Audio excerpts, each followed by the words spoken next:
Hi guys, good morning. दोस्तों, कल हम लोगों ने बहुत अच्छे से माइक्रो इकोनॉमिक्स को हम लोग ने कंप्लीट किया।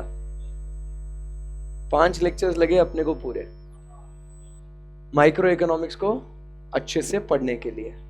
आशा करता हूं आप लोगों को उसके ऊपर अच्छा खासा कॉन्फिडेंस है। और आज जो हम लोग बात करने वाले हैं अगले 5 चैप्टर्स की, जो है अपना माइक्रो इकोनॉमिक्स। ये ऐसा टॉपिक है जिसको बच्चों को डर लगता है, रात में डरावने सपने आते हैं, बराबर के नहीं। तो आपको इसकी चिंता करने की जरूरत नहीं है, काफी आसान करेंगे इस चैप्टर को और मजा भी आएगा आपको पढ़ने के लिए और एकदम इंटरेस्ट से। ठीक है, तो शुरुआत करते हैं चैप्टर नंबर 6 के साथ, determination of what, national income. इसके अंदर अपने कितने यूनिट्स है? 2 यूनिट्स है। ठीक है, कोई रश नहीं है, आराम से पढ़ेंगे इसको एकदम प्रेम से। ठीक है ना, तो फुल एकदम कॉन्फिडेंस आ जाएगा। चलेगा? Yes sir. So determination of national income, इसके बारे में बात कर रहे हैं। पहले हम लोग नेशनल इनकम वाले उन सारे फॉर्मूलाज और कॉन्सेप्ट्स को सीख लेंगे। फिर उसके बाद जो शुरुआत में जो उसका बेसिक थ्योरी है, बराबर, और एंड में जो उसका थ्योरी है वो हम लोग डिस्कस कर लेंगे और अपना काम आसान हो जाएगा। ठीक है? Yes sir. तो माय डियर फ्रेंड्स, सबसे पहले जो हम लोग बात करेंगे वो है different concepts of national income. National income, देश की इनकम, बराबर है। So how do we calculate national income, इसके बारे में हम लोग बातचीत करेंगे अभी। Are you ready? Yes sir. So first things first, पहले हम लोग कैलकुलेट करेंगे about gross domestic product at market price, या इसी को हम लोग क्या बोलेंगे? Nominal GDP. नामकरण ध्यान में रखिएगा, बराबर है ना। So gross domestic product at market price, also called as what? Nominal GDP. तो कैसे कैलकुलेट करते हैं हम लोग जीडीपी एट मार्केट प्राइस? तो पहले जीडीपी का डेफिनेशन समझते हैं। आप देख रहे हो अपना भारत देश दिख रहा है आपको? Yes sir. तो यहां पे when we talk about gross domestic product, तो जीडीपी का मतलब क्या होता है? It is the summation of, summation मतलब एडिशन, जोड़ना। किसको? The value of all the final goods and services which are produced within the domestic territory of the country। मतलब भारत देश के अंदर जितने भी तमाम गुड्स एंड सर्विसेज का उत्पादन हुआ है, जितनी भी चीजें बनी गई है, बराबर है, वो भी कौन सी गुड्स होनी चाहिए? फाइनल। इंटरमीडिएट गुड्स को हम लोग एक्सक्लूड करते हैं। Only we will take which goods? Final goods and services, बराबर है। उसका जो मनी वैल्यू है, बराबर, वो सबको जब अपन जोड़ेंगे तो उसे हम लोग कहेंगे as what? Gross domestic product. Clear एकदम? So what is GDP my dear friends? Summation of value of all the final goods and services produced within the domestic territory of the country, बराबर एकदम? Yes sir. जब इसे हम लोग market price पे देखेंगे, किस प्राइस पे देखेंगे? मार्केट प्राइस पे देखेंगे। तो हम क्या कहेंगे इसे? मार्केट प्राइस पे देखेंगे तो इसे कहेंगे अपन जीडीपी एट मार्केट प्राइस। पहले ग्रॉस डोमेस्टिक प्रोडक्ट का फॉर्मूला समझो। What is GDP? It is summation of value of all the final goods and services which are produced within the domestic territory of the country. That's it. But अगर उसको market price पे देखते हैं तो इसे अपन कहेंगे GDP at market price. मतलब आज आपने कार बना दी, फाइनल गुड्स, कार की वैल्यू लेंगे। कार के अंदर जो engine, seat, music system, windshield, dashboard, ये जो लग रहा है उसको नहीं लेंगे। जो फाइनल प्रोडक्ट बन रहा है उसका वैल्यू लेंगे। नहीं तो किसी के लिए सर इंजन बनाने वाली कंपनी अगर होगी, उसके लिए इंजन तो फाइनल गुड्स होगा ना, बट ये इंजन आगे जाके कार में जा रहा है ना, तो अगर आप इंजन का वैल्यू कंसीडर करोगे, फिर आप कार की भी वैल्यू कंसीडर करोगे तो इंजन 2 बार काउंट हो जाएगा ना, तो फिर अपना जीडीपी सही नहीं आएगा ना। तो इसीलिए इनकम को आपको कैलकुलेट करना है तो आपने क्या करना चाहिए, वैल्यू लेना है, बट किसका, फाइनल गुड्स एंड सर्विसेज का। और वो कहां बने हुए हैं, in the domestic territory of the country, in the domestic territory of the country. तो इसे हम लोग कहेंगे as what, GDP at market price. यहां तक किसी को क्वेरी है तो पूछो, एकदम आराम से, मैंने कहा ना बहुत प्यार से पढ़ेंगे इसको। ये यूनिट बहुत छोटे है ये, बट बहुत काम के है। डायरेक्ट इसके ऊपर क्वेश्चंस आते हैं फॉर्मूलाज में डालने का, आंसर निकालने का। क्लियर है GDP at market price? Yes sir. तो इसमें सिंपल बात क्या हो गई, आप देख सकते हो यहां पे कितने नंबर ऑफ यूनिट्स बने, वो उसको मल्टीप्लाई करो विथ व्हाट, मार्केट प्राइस, खत्म हो गया जीडीपी एट मार्केट प्राइस।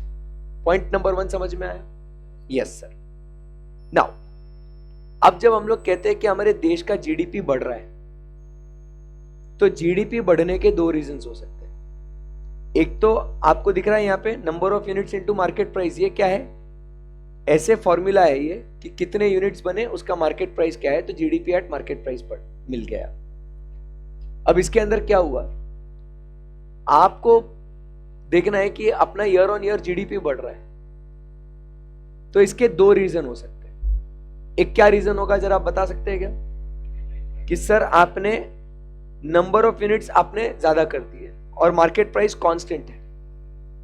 मतलब आप समझिए बात को कि अगर हम लोग कितने यूनिट्स बना रहे, लेट अस से हम लोग ईयर 1 में हम लोग कितने यूनिट्स बना रहे, लेट अस से हमने 100 यूनिट्स बनाए, ठीक है ना, और उसका मार्केट प्राइस है लेट अस से ₹10, तो जीडीपी एट एमपी कितना आया, 1000। और अपने आप नंबर ऑफ यूनिट्स अपन ने 150 की है, but market price is 10 only, तो अपना जीडीपी कितना हुआ, 1500। तो ये जीडीपी बढ़ा कैसे बच्चों, नंबर ऑफ यूनिट्स बढ़ने की वजह से। So this is one reason कि increase in number of units, समझ में आया? दूसरा रीजन क्या हो सकता है, इंक्रीज इन मार्केट प्राइस। जैसे हमने नंबर ऑफ यूनिट्स 100 बनाए, मार्केट प्राइस 10 थी, तो अपनी जीडीपी 1000 थी। बट अब अगर अपनी यूनिट्स 100 ही है और मार्केट प्राइस 15 हो गई, तो अपन कहेंगे जीडीपी अपना कितना हो गया, 1500। बराबर है क्या? तो यहां पे अब जीडीपी किस वजह से बढ़ा, मार्केट। तो एक आप समझना है आपको कि एक नंबर ऑफ यूनिट्स बढ़ने की वजह से या दूसरा प्राइस बढ़ने की वजह से क्या हो सकता है, अपना जो है जीडीपी बढ़ सकता है। क्लियर एकदम? Yes sir. अगर अपने को देखना है कि सर हम लोग रियल ग्रोथ कर रहे हैं या नहीं कर रहे, अब आगे बढ़ते हैं। जीडीपी 2 रीजन से बढ़ा, ये समझ में आया आपको? एंड ये जीडीपी एट मार्केट प्राइस पढ़ा अपन ने। Yes sir. अब सवाल क्या है आपसे बच्चों, हमें ये जानना है कि क्या हमने सही मायने में तरक्की करी या नहीं करी। तो दोनों सिचुएशन में से कहां पे आप बोलोगे सर हमने तरक्की करी है, बताइए बताइए। सिचुएशन 1 मतलब ए या सिचुएशन बी, मतलब इधर का, मतलब इधर का मत देखो, ये वाला नहीं, इधर इधर देखो। किधर आप कहेंगे कि सर हमने वाकई में तरक्की करी है सर, सिचुएशन ए में। क्योंकि सर प्राइस बढ़ने के वजह से अगर जीडीपी बढ़ रहा है तो there is no real growth. Real growth है क्या उसमें, is there a real growth? No. उसमें सिर्फ प्राइसेस बढ़ रहे हैं, तो that is inflation, so that is not real growth. But real growth happens in situation a where we are actually producing more number of units, वाकई में ज्यादा उत्पादन किया जा रहा है। बराबर है? तो ऐसे केस में हमने क्या रखा, मार्केट प्राइस को क्या रखा, कांस्टेंट रखा। समझा बात को? तो हमने क्या किया, जो आपका ईयर 1 का मार्केट प्राइस है वही अपन ने ईयर 1 का मार्केट प्राइस रखा, और ये ईयर 1 के यूनिट्स और अपन ने ये ईयर 2 के यूनिट्स सिर्फ वही बेस ईयर के प्राइस से हमने कंपेयर कर लिया। तो पता है इस जीडीपी को क्या कहते हैं हम लोग, इस जीडीपी को क्या कहते हैं हम लोग, पता है आपको? इसको कहते हैं जीडीपी एट कांस्टेंट प्राइसेस। हम लोग प्राइस को सेम रखेंगे और देखेंगे कितने नंबर ऑफ यूनिट्स अपने बढ़ रहे हैं। तो इससे अपने को मिलता है GDP at constant prices, and this GDP से आपको रियल ग्रोथ पता चल रही है ना। इसीलिए पता है इस जीडीपी को क्या कहते हैं, इसे कहते हैं रियल जीडीपी। बच्चे को उसको याद करने में बहुत दिक्कत होती है, रियल जीडीपी क्या और नॉमिनल जीडीपी क्या। अब आपको रियल जीडीपी समझा क्या आपको? रियल जीडीपी मतलब अपन क्या कहते हैं कि भाई आपका कांस्टेंट प्राइसेस पे जो अमाउंट निकल रहा है उसको अपन कहते हैं एज व्हाट, रियल जीडीपी। कोई क्वेरी डिफिकल्टी इसके अंदर? पक्का एकदम आसान है। सो यहां पे मुझे बताइए दोस्तों, हमने क्या सीखा? एक होता है जीडीपी एट मार्केट प्राइस और दूसरा होता है GDP at constant price. GDP at market price is called as what, nominal GDP, and GDP at constant prices is called as what, real GDP. क्योंकि उससे अपने को रियल ग्रोथ हो रही है या नहीं हो रही है ये अपने को समझ में आता है। क्या बच्चों, हम लोग आगे बढ़ सकते हैं? देखिए, किसी भी समय पे आपको ऐसा लगता है कि सर मुझे समझ नहीं आया है या मुझे कुछ क्वेरी है, कोई डाउट है, तो आपको पूछना है। ये विदाउट सेइंग है कि भाई आपको पूछना है, क्योंकि आप इसीलिए आ रहे हो। दिन भर अगर आप बैठ रहे हो तो आपका टाइम प्रोडक्टिव होना चाहिए, नहीं तो क्लास वेस्ट है। समझ में? आप वैल्यू एडिशन होना चाहिए हर एक कॉन्सेप्ट के साथ। क्या हम लोग आगे बढ़ सकते हैं? Okay, so gross domestic product at market price, ये वाला कॉन्सेप्ट अपना खत्म हो चुका है, आपको समझ में आ चुका है। फिर उसके बाद हमने कैसे कैलकुलेट करते हैं number of units into market price, ये हमने सीख लिया। बोलो हाय या ना।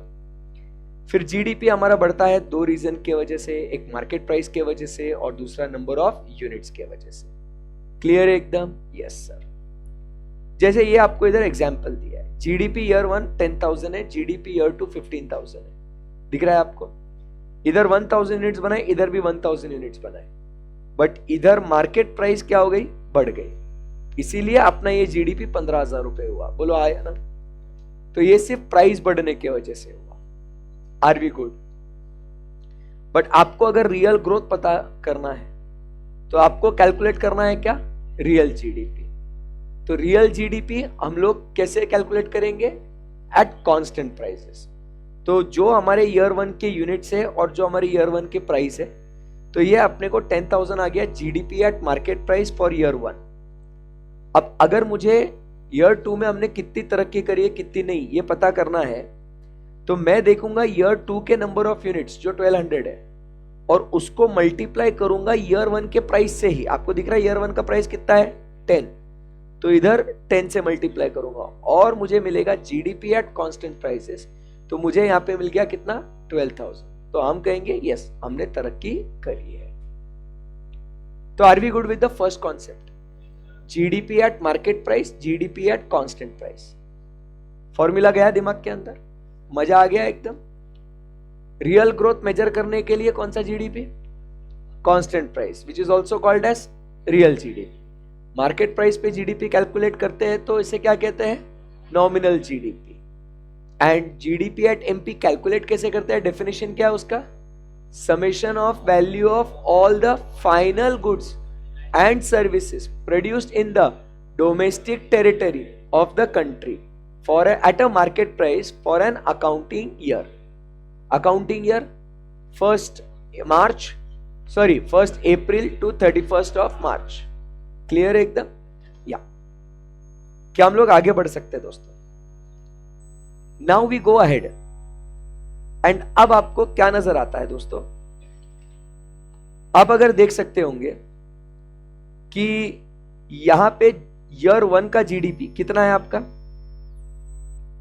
ईयर 1 का जीडीपी है कितना, 10,000 एट मार्केट प्राइस। ईयर 2 का जीडीपी एट मार्केट प्राइस कितना है, 18,000 एट मार्केट प्राइस। आराम से ईयर 1 का जीडीपी एट मार्केट प्राइस कितना है और ईयर 2 का जीडीपी कितना है, बराबर है कि नहीं? बोलो हाँ या ना। पक्का? बहुत बढ़िया। तो मुझे बताइए दोस्तों, यहां पे ये 10,000 और ये 18,000, ये क्यों हुआ? मार्केट प्राइस बढ़ने की वजह से ना। बोलो यस और नो। तो इधर अपन क्या कहते हैं, ये इन्फ्लेशन हुआ है सर, ये क्या हुआ है, इन्फ्लेशन हुआ है। और अगर इस इन्फ्लेशन को अपने को कैलकुलेट करना है तो हम फॉर्मूला यूज करेंगे किस बात का, हम फॉर्मूला यूज करेंगे किसका, जीडीपी डिफ्लेटर का। समझ में आया आपको? अब यहां पे और यहां पे देखो, अपने को एक्चुअली कंपेयर करना है इसको और इसको, ये 18,000 और 12,000 को कंपेयर करना है, ये 10,000 को नहीं। किसको कंपेयर करना है, मैंने गलत बोला, हमें इसको और इसको कंपेयर करना है। मैं आपको समझाता हूं, इधर देखो, ईयर 2 के नंबर ऑफ यूनिट्स कितने हैं, एकदम आराम से समझना, आपको समझ में आ जाएगा, बहुत इजी है।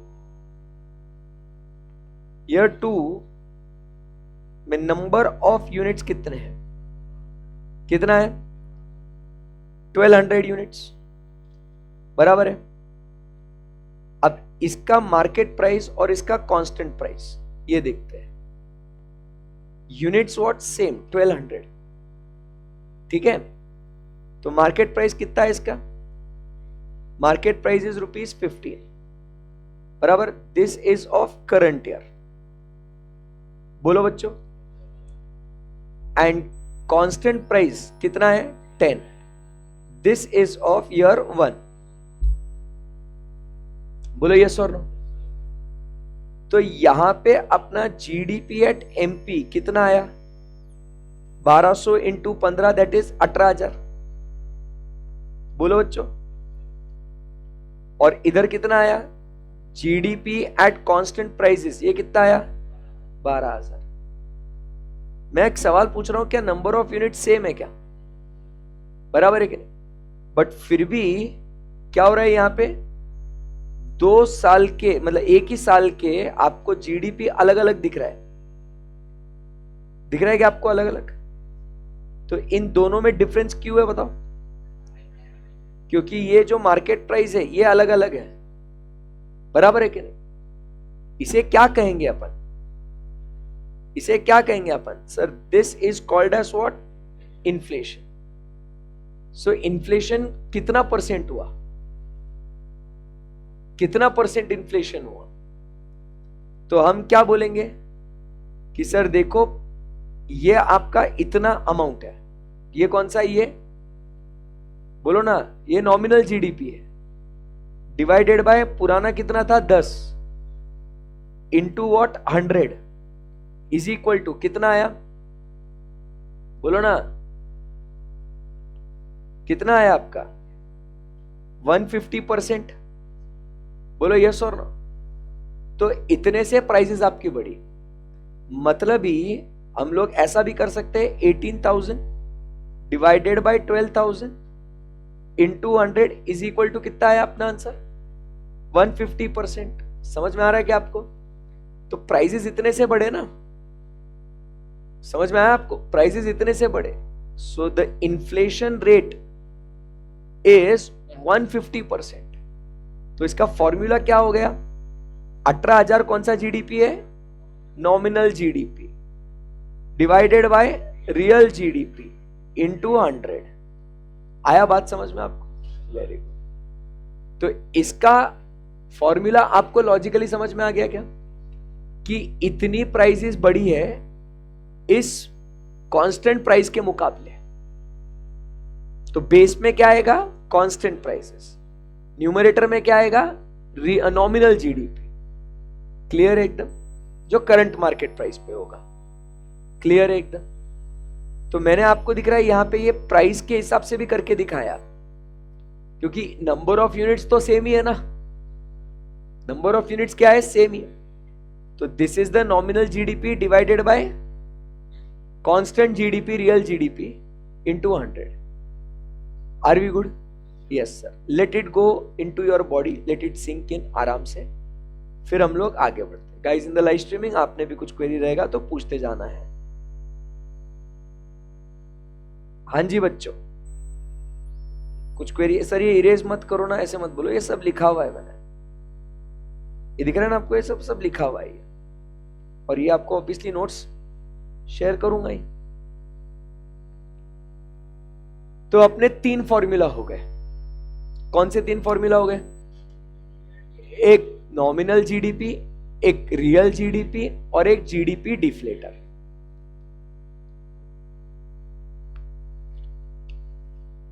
अच्छे से चल रहा है? Yes sir. अब यहां से आगे बढ़ते हैं। 2 साल के बीच में का इन्फ्लेशन, अभी ये क्या था, ये एक ही साल में क्या परिवर्तन है इसके बारे में बात होगी। बट अगर मुझे 2 कंसेक्यूटिव ईयर्स में कितना आपका इन्फ्लेशन परसेंटेज बढ़ा है, इन्फ्लेशन परसेंटेज बढ़ा है, GDP deflator is what, inflation for that year कितने से बढ़ा है, बट इन्फ्लेशन का परसेंटेज निकालना, इन्फ्लेशन का परसेंटेज, मतलब 150% मेरा क्या था, जीडीपी डिफ्लेटर ऑफ ईयर 1, मतलब इतने परसेंट प्राइस बढ़े ना। पिछले साल में मान लो 125% प्राइस बढ़े होंगे, तो 2 साल के बीच में कितना परसेंट चेंज हुआ होगा, तो अपन क्या करेंगे, GDP deflator of year 2 minus GDP deflator of year 1 divided by GDP deflator of year 1। तो this is the percentage change of inflation in 2 consecutive years. समझा गया आपको? ये ईयर 1 का इन्फ्लेशन है जीडीपी डिफ्लेटर, सॉरी ईयर 2 का, ये year 1 का जीडीपी डिफ्लेटर है। तो महंगाई ईयर 2 में 150% बढ़ी और महंगाई ईयर 1 में 125% बढ़ी, तो महंगाई का चेंज कितना हुआ, तो इसको बोलते हैं, बोलो क्या, टू मेजर इन्फ्लेशन बिटवीन 2, तो हमारा फॉर्मूला क्या हुआ, समझ में आया आपको, GDP deflator of year 2 minus GDP deflator of year 1 divided by GDP deflator of year 1 into 100। क्या दोस्तों यहां तक बात समझ में आई आपको? इसी के साथ जीडीपी एट एमपी का पहला कॉन्सेप्ट, मतलब ये जो इस चैप्टर का पहला कॉन्सेप्ट अच्छा वाला समाप्त हो गया, बड़े आराम से।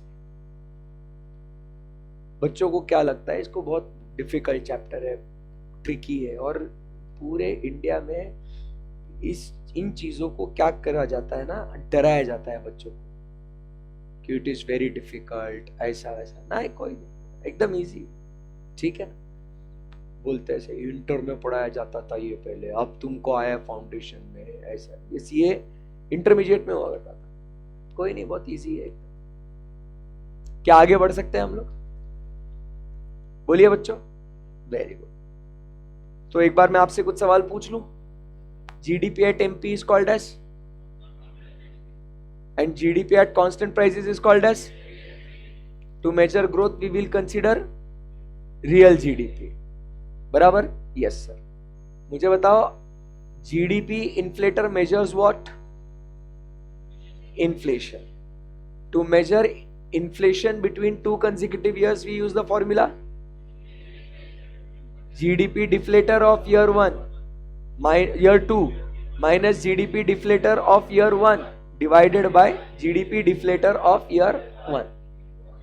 आहा क्या बोला है, इंटू 100। हाँ एकदम फुल भारी, पावरफुल। आगे बढ़ सकते हैं? Yes sir. नेक्स्ट अब चलते हैं नेट डोमेस्टिक प्रोडक्ट के पास। ये एक चीज ध्यान में रखिएगा एकदम अच्छे से, ये आपकी जिंदगी बहुत आसान कर देगा। ग्रॉस और नेट की जब भी बातचीत होगी तो आपको ये चीज एकदम सिंपल रहेगी इस कॉन्सेप्ट के प्रॉब्लम्स को सॉल्व करने के लिए। फिर आईसीआई कैसा भी प्रॉब्लम दे दे आपको कोई दिक्कत ही नहीं होगी। आपको देखना है यहां पे, अगर ग्रॉस में से हम लोग डेप्रिसिएशन माइनस करते हैं, आपको दिख रहा है क्या? तो आपको मिलेगा नेट, ऐसा जाने का, gross minus depreciation net, net plus depreciation gross, ऐसा जाने का उसको। समझा गया आपको? तो ये ध्यान में रखने का, ग्रॉस से डेप्रिसिएशन माइनस किया तो क्या होगा, नेट मिलेगा, और नेट में डेप्रिसिएशन ऐड किया तो ग्रॉस मिलेगा। इतना हमेशा ध्यान में रखने, क्योंकि आपको फॉर्मूलाज जो डेटा टैबुलर फॉर्म में दिया जाता है, ये वही आपको फिर बहुत कंफ्यूज करता है। तो आपने बिल्कुल भी कंफ्यूज नहीं होना, ये फॉर्मूला आपने ध्यान में रखना है। क्लियर है एकदम? पक्का? सो अगर मुझे बताइए आपको जीडीपी एट एमपी दिया है और आपको नेट डोमेस्टिक प्रोडक्ट चाहिए, तो आप क्या करोगे बताओ? GDP at MP minus depreciation will give you net domestic product eight MP. दूसरा फॉर्मूला खत्म, सिंपल। बोलिए भाई, मतलब आपको समझ में आ रहा है या आप शॉक हो रहे कि ये क्या चल रहा है, ये समझ में नहीं आ रहा है क्या? बहुत इजी लग रहा है आपको? इजी लग रहा है कि आपको लगना चाहिए? परसेप्शन चेंज करना है अपने को। तुम्हारे मन का जो डर है ना इन 5 चैप्टर्स के लिए, वो खत्म हो गया ना, आपको टॉप करने से कोई नहीं रोक सकता है। समझा क्या बात? यस। आगे बढ़ सकते हैं हम लोग? पक्का? या चलो बच्चा, तो फॉर्मूला नंबर 2 भी खत्म हो चुका है। Guys in the live streaming, no query. Shall we proceed बेटा? अब चलते हैं ग्रॉस नेशनल प्रोडक्ट के पास। किसके पास चलना है अभी? Gross national product, GNP. अब डोमेस्टिक से नेशनल के पास जाना है, तो डोमेस्टिक से अगर अपने को नेशनल के पास जाना है, तो अभी ये आपके लिए दूसरा ट्रिक, ध्यान से समझना। अभी एक ग्रॉस से नेट का ट्रिक हो गया, अभी डोमेस्टिक से नेशनल के पास जाना है। किधर जाना है? डोमेस्टिक से नेशनल के पास जाना है, ठीक है ना? सो आप देखेंगे कि अगर डोमेस्टिक में अगर मैं NFIA ऐड कर दूं तो मुझे मिलेगा नेशनल, और अगर नेशनल में से NFIA माइनस कर दूं तो मुझे मिलेगा डोमेस्टिक। ये हमेशा ध्यान में रखना।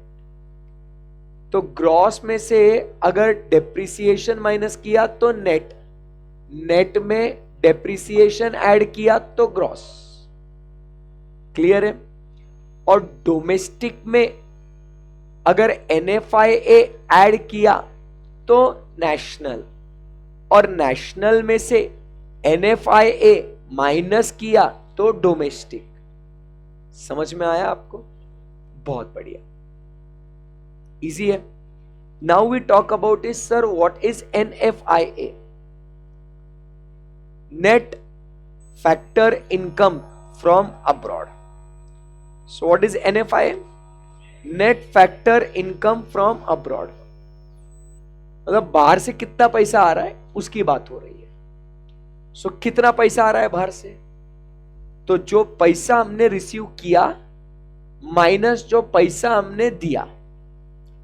हमारे भारत देशवासी बाहर जाके काम करते हैं और पैसा कमाते हैं, और वो पैसा कमा के अपने देश में लेके आते हैं, बराबर है कि नहीं? या देश में रह के बाहर वालों को सर्विसेज देते हैं और पैसा लेके आते हैं। जैसे अगर मैं यहां पे पढ़ा रहा हूं तो मैं नेपाल के बच्चे, दुबई के बच्चे, कुवैत के, अरब के बच्चे पढ़ाता हूं, इंटरनेशनल है मेरा टीचिंग। तो that is what I am bringing the money into the country, बराबर है कि नहीं? एंड अपने देशवासी क्या करते हैं? बाहर के लोगों को भी हायर करते होंगे ना, बराबर कि नहीं? हम लोग बाहर के लोगों को, the people of the rest of the world, हम लोग उनको भी तो हायर करते होंगे, तो हम उन्हें सैलरीज, वेजेस, पेमेंट्स करते होंगे अपन। तो नेट नेट ये क्या हो गया? कितना आया माइनस गया, इसको अपन कहेंगे net factor income from abroad, NFIA। समझ में आया आपको? सो आने वाला प्लस होगा, जाने वाला माइनस होगा, और उसको नेट नेट अपन कहेंगे net factor income from abroad. समझ में आया? तो ग्रॉस डोमेस्टिक प्रोडक्ट में अगर हम लोग NFIA जोड़ दे तो हमें क्या मिलेगा? Gross national product. कंफ्यूज मत हो, ग्रॉस नेशनल प्रोडक्ट। तो क्या आपको ये दिख रहा है यहां पे सी वाला point? Gross national product, GDP, GNP at MP is equal to GDP at MP plus NFIA। Are we good? Very good.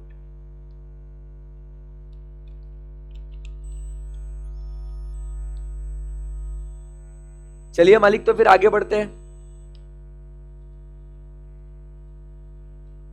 Now we talk about is net national product at market price, NNP at market price. What is NNP? अभी मुझे बताइए आपको। अब NNP बोलना है, NNP gross से net पे जाना है तो क्या करना पड़ेगा? आपको डेप्रिसिएशन माइनस करना पड़ेगा। सही जा रहे हैं ना अपन एकदम? सो क्या हो जाएगा? NNP at MP is equal to gross national product minus depreciation. समझ में आया आपको? Yes sir. यहां से अब आगे बढ़ते हैं। अब अगला कॉन्सेप्ट, अब चलते हैं किसके पास? मार्केट प्राइस और factor cost. Factor cost, market price and factor cost, ये दो कॉन्सेप्ट है। अब आप मार्केट प्राइस कैसे डिसाइड करते हैं? तो पहले आपका कॉस्ट, उस पे प्लस करते हैं क्या? Indirect taxes. जो आप एक्साइज, GST, ये सब जो आप पे करते हो ना, इसको बोलते हैं इनडायरेक्ट टैक्सेस। तो टैक्सेस, मार्केट प्राइस सेट करने के लिए टैक्सेस क्या होंगे? जोड़े जाएंगे ना? बोलो आया ना? और सरकार आपको कुछ देता है, सब्सिडी, सहूलियत, इंसेंटिव्स। तो इससे हमारा खर्चा कम होगा कि बढ़ेगा? तो इसको क्या करना पड़ेगा? हाँ, मतलब प्लस और माइनस का लॉजिक भी दे रहा हूं आपको। तो टैक्सेस क्या होंगे? कॉस्ट में जोड़ेंगे, और कॉस्ट में अगर सब्सिडी मिली तो हमारा खर्चा कम हो जाएगा, माइनस। क्या आपको ये क्लैरिटी मिल गया? पक्का एकदम? So market price is equal two factor cost plus indirect taxes minus subsidies. क्या हम लोग यहां से आगे बढ़ सकते हैं? पक्का पक्का, बहुत खूब। और अब नेक्स्ट पॉइंट हम लोग बात करेंगे अबाउट व्हाट? Factor cost. तो इसको क्या करना है? अपने को रिवर्स करना है। अब मेरे को फैक्टर कॉस्ट चाहिए ना, market price minus indirect taxes plus subsidies, बन गया ना pie formula? Let it sink in. समझ में आया? तो मार्केट प्राइस, पहले ये सोचना है कि बेटा मार्केट प्राइस कैसे डिसाइड होगा अपना? मार्केट प्राइस कैसे डिसाइड होगा अपना? फैक्टर कॉस्ट, उसमें टैक्स जोड़ेंगे और सब्सिडीज क्या करेंगे? माइनस कर। इसको बोलते हैं नेट इनडायरेक्ट टैक्सेस। जो बॉक्स में है ना, उसको क्या बोला जाता है? Net indirect taxes. ये क्वेश्चन में कभी कभी नेट इनडायरेक्ट टैक्सेस दे दिया होता है, अगर नहीं दिया है तो ऐसा खेलना है, नहीं तो फॉर्मूला में जो डेटा है उसको यूज करने का। नेट इनडायरेक्ट टैक्सेस क्लियर है एकदम? तो मुझे बताइए, अगर फैक्टर कॉस्ट में नेट इनडायरेक्ट टैक्सेस जोड़ेंगे तो क्या मिलेगा? Market price. और मार्केट प्राइस में से नेट इनडायरेक्ट टैक्सेस माइनस करेंगे तो मिलेगा क्या? Factor cost. क्लियर है एकदम? Yes sir. तो अब बात करेंगे net national product at factor cost. चक्कर आ रहा है अभी कि एकदम चल रहा है? कंफ्यूजन हो रहा है क्या?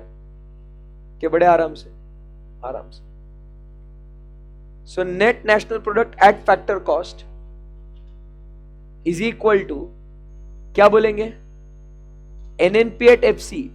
अब अपने को पता है एफसी पे पहुंचने के लिए MP minus net indirect taxes.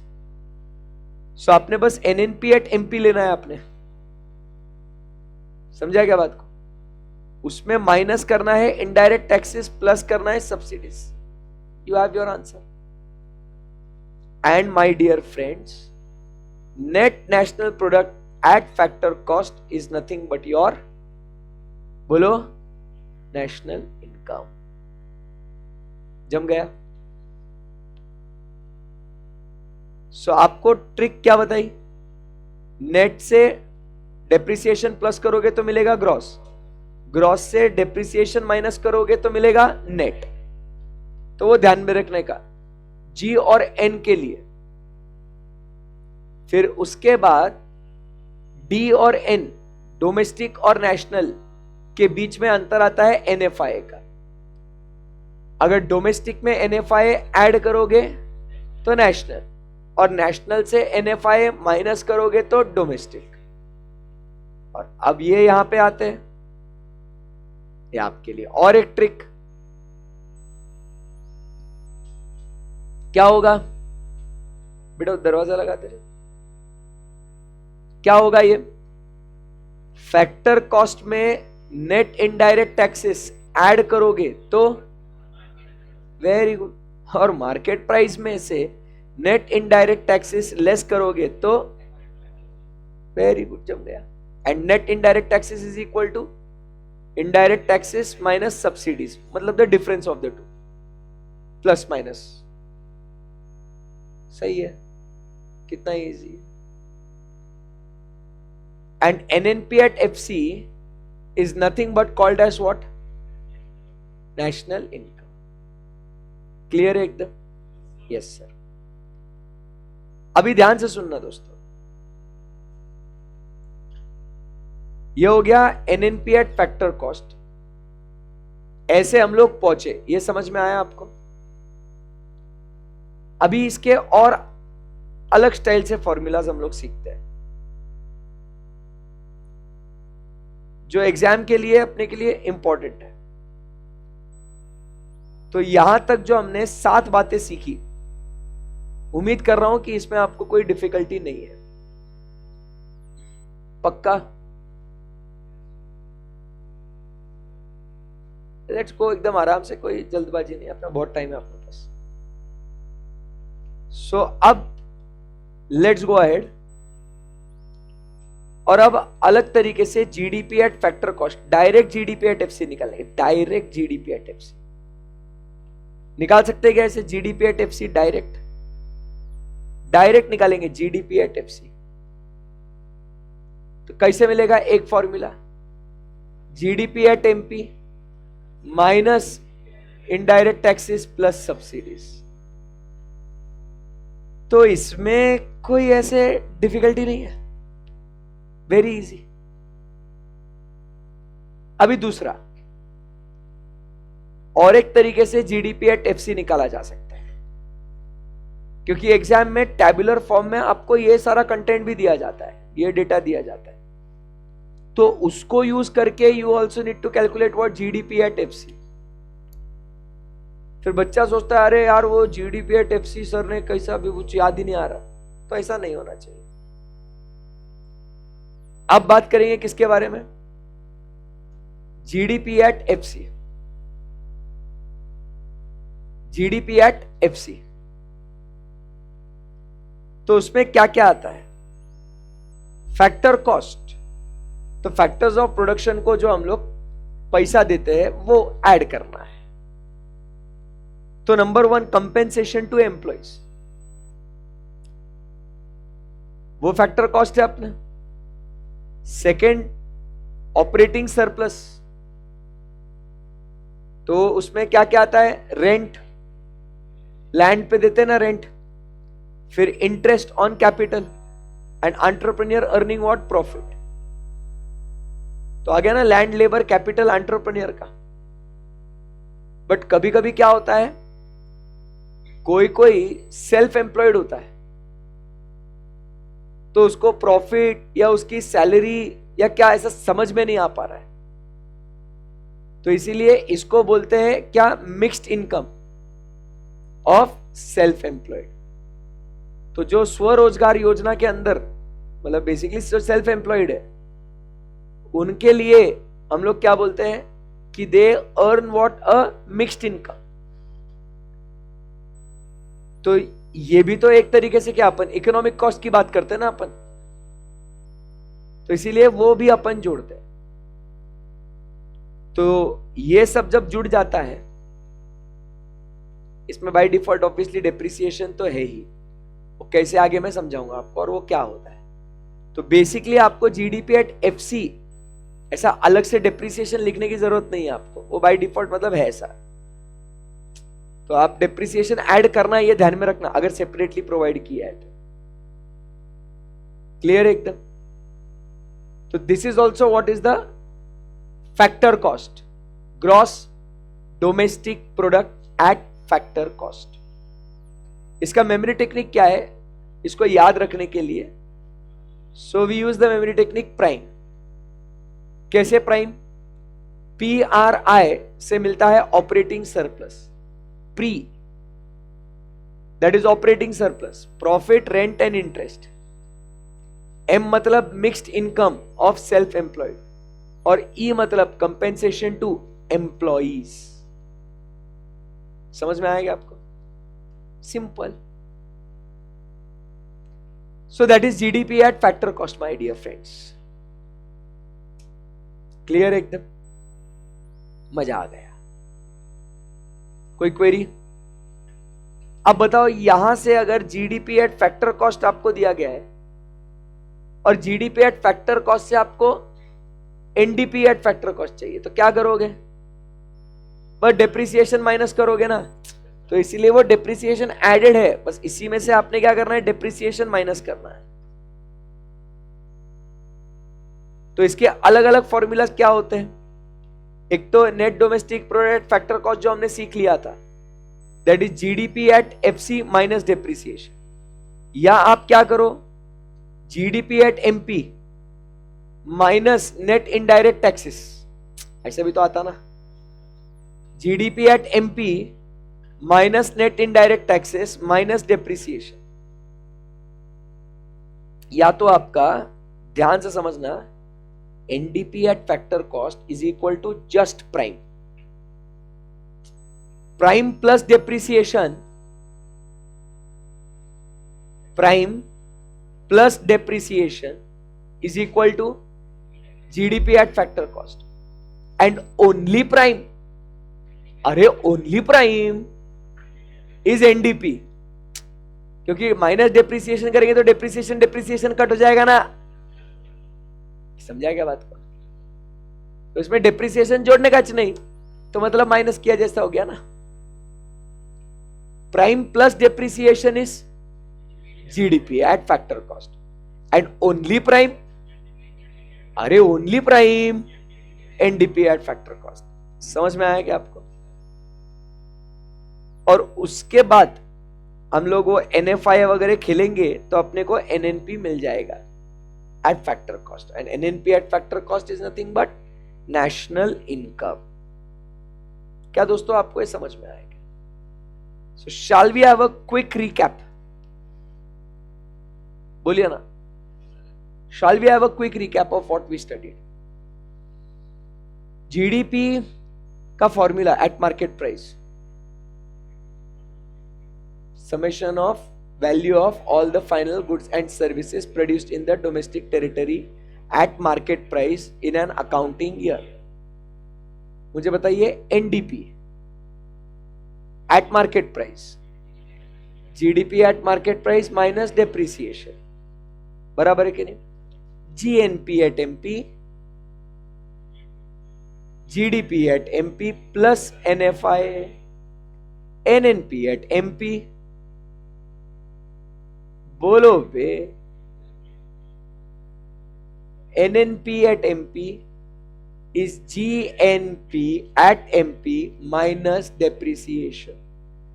बच्चों याद रखो ना, ग्रॉस से नेट, नेट से ग्रॉस का डिफरेंस है डेप्रिसिएशन, और डोमेस्टिक से नेशनल, नेशनल से डोमेस्टिक का डिफरेंस है NFIA।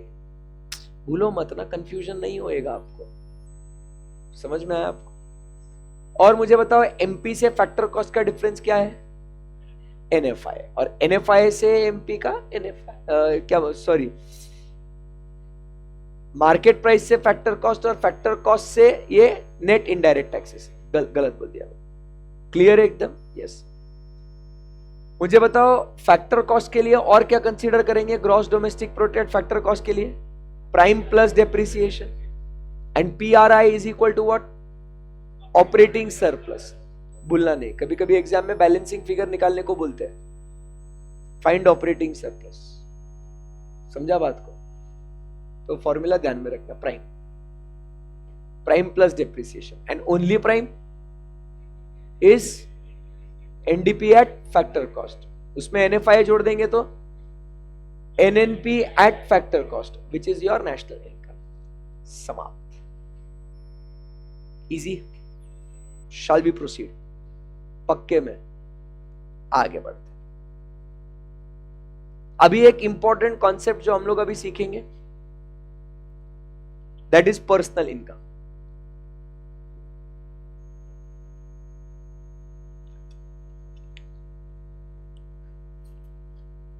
मजा आना चाहिए इसमें, कंफ्यूजन नहीं होना चाहिए कहीं। अभी बात करेंगे दोस्तों किसके बारे में? पर्सनल इनकम के बारे में। Are you ready? Full to. Personal income का फॉर्मूला देखो पहले।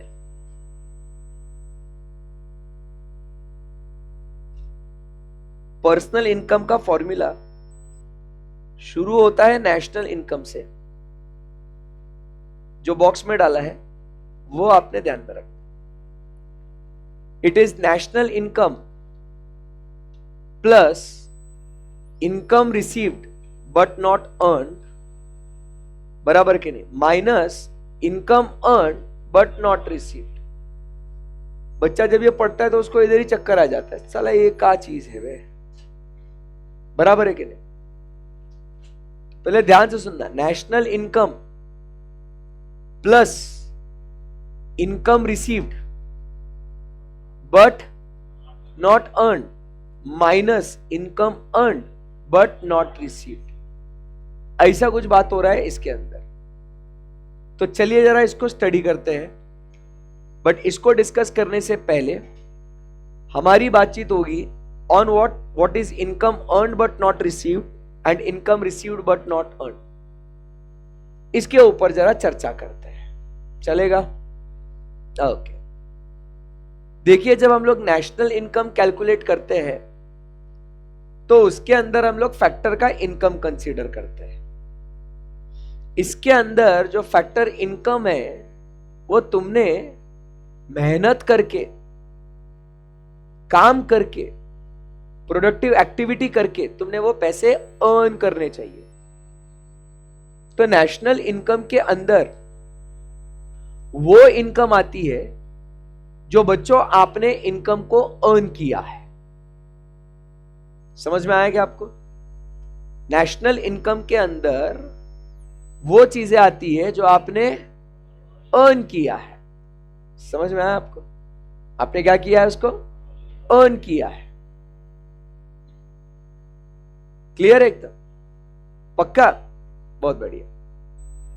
इसके अंदर चाहे आपको पैसा मिला हो या ना मिला हो, वो नेशनल इनकम में आता है।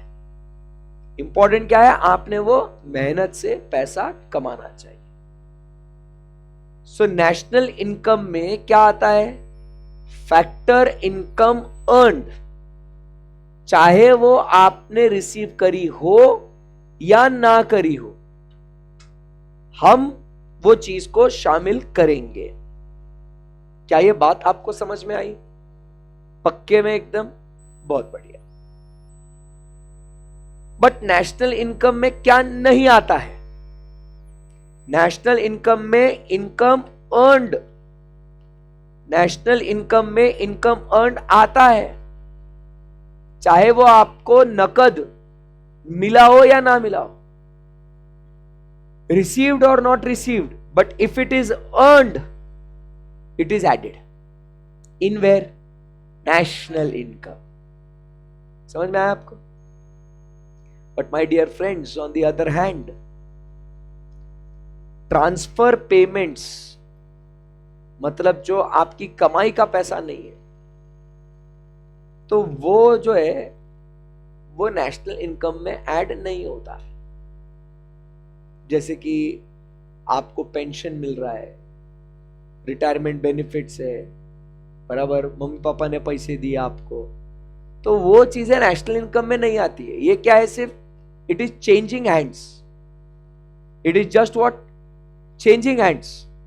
There is no productive activity. तुमको रिटायरमेंट में पैसा मिल रहा है, पेंशन मिले जा रहा है तुमको, समझा क्या बात? तो कोई तुम्हारे मेहनत की कमाई थोड़ी है, समझा क्या बात को? तो ये ट्रांसफर पेमेंट तो नेशनल इनकम में आता ही नहीं है। समझ में आएगा आपको? ये तो आता ही नहीं है। तो आप मुझे ये बताइए, नेशनल इनकम के अंदर क्या शामिल है? Income earn. और क्या शामिल नहीं है? Not earn. समझा क्या? ये दो बड़े बड़े डब्बे ध्यान में रखो पहले, कि नेशनल इनकम के अंदर सिर्फ इनकम अर्नड आता है और नेशनल इनकम के अंदर कमाया हुआ पैसा नहीं आता। ये बड़े बड़े डब्बे ध्यान में रखो। क्लियर एकदम? तो अब नेशनल इनकम से कैलकुलेट करना है पर्सनल इनकम। पर्सनल इनकम निजी इनकम, लोगों की इनकम। तो शुरू स्टार्टिंग पॉइंट क्या है? National income. कि लोगों के पर्सनल इनकम को निकालना है तो पहले नेशनल इनकम से स्टार्ट हो रहा है। अब ये पैसा कमाया, बोलो कमाया, और अगर आपको मिला है तो आपके पर्सनल इनकम में आएगा। बट अगर आपको नहीं मिला है, भले ही वो नेशनल इनकम में आता है, बट मुझे वो मिला नहीं है ना, तो मेरे पर्सनल इनकम में नहीं आएगा। तो इसीलिए हम माइनस क्या करते हैं? नेशनल इनकम से स्टार्ट करते हैं और माइनस क्या करते हैं? इनकम मैंने कमाई बट मुझे मिली नहीं। समझ में आए? इसीलिए वो माइनस किया, क्योंकि मेरे को मिले नहीं ना पैसे। समझा? और क्या ये ट्रांसफर पेमेंट्स नेशनल इनकम में आता है क्या? बट अगर ट्रांसफर पेमेंट्स में से कोई पैसा मेरे को रिसीव हुआ है तो क्या वो आएगा क्या मेरे पर्सनल इनकम में? बट ये नेशनल इनकम में ये वाला पार्ट है क्या? बट ये पर्सनल इनकम में है क्या? तो इसको नेशनल इनकम में क्या करेंगे हम लोग? प्लस करेंगे। समझ में आया? बोलो आया ना? तो नेशनल इनकम में मुझे बताओ ये वाला पार्ट आता है क्या? नेशनल इनकम में स्क्रीन पे देखो, नेशनल इनकम में ये वाला पार्ट आता है क्या? बट पर्सनल इनकम में तो क्या करूंगा? नेशनल इनकम में से माइनस करूंगा। और ये वाला पार्ट, सॉरी, ये वाला पार्ट नेशनल इनकम में आता है क्या? नहीं आता। बट पर्सनल इनकम में आता है क्या? तो इसे ऐड करूंगा। इन सारी बातों को मद्देनजर रखते हुए अब फॉर्मूला कितना आसान हो गया भैया। So simple. So what's the formula my dear friends? Come on everybody. National income is equal to, sorry, personal income is equal to national income plus income received but not earn minus income earn but not receive. आहा, easy बन गया। बोलो, चलिए आगे। इसके अलावा और एक ऐसा स्टेटमेंट फॉर्म में, my dear friends, we have to calculate personal income. Statement form में। Are you ready? ध्यान यही रखना इन दोनों चीजों को। ओ हेलो, ज्यादा हो गया, कंफ्यूजन हो रहा है। मैं इसलिए बहुत स्लो, सर आप बहुत स्लो पढ़ा रहे हैं सर। पढ़ाऊंगे स्लो कि फास्ट पढ़ाऊं? बहुत मारूंगा। फास्ट बोल रहा है, देखा कैसे डांटे सब, डर के रहे। महिला मंडल एकदम फुल चिढ़ा हुआ है। ध्यान से सुनो, अभी ये वाला, हेलो, ये चीज ध्यान में रखो। हेलो, ध्यान में रखेंगे ना इसको? बोलो जरा बोलो, इसको ध्यान रखेंगे ना? बोलो ना। ओके, अब क्या करेंगे? देखिए ये माइनस जो हो रहा है ना, ये ध्यान में रखना, ये माइनस हो रहा है,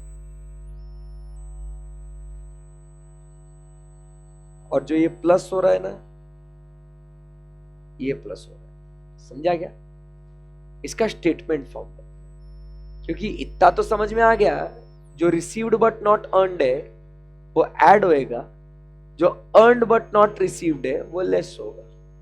बट अब उसकी पूरी लिस्ट देखनी पड़ेगी ना, उस यादी में क्या क्या आता है वो लिस्ट देखना पड़ेगा। क्लियर है? तो शुरुआत मेरे प्यारे बच्चों, तुम लोग इन्वॉल्व रहना दोस्तों प्लीज। शुरुआत फिर से कहां से कर रहे हैं? नेशनल इनकम से ही कर रहे हैं। बोलो सही है?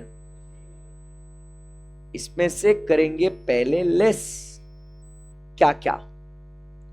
Income earn but not received by personal undistributed corporate profits. What is undistributed corporate profits? What is undistributed corporate profits?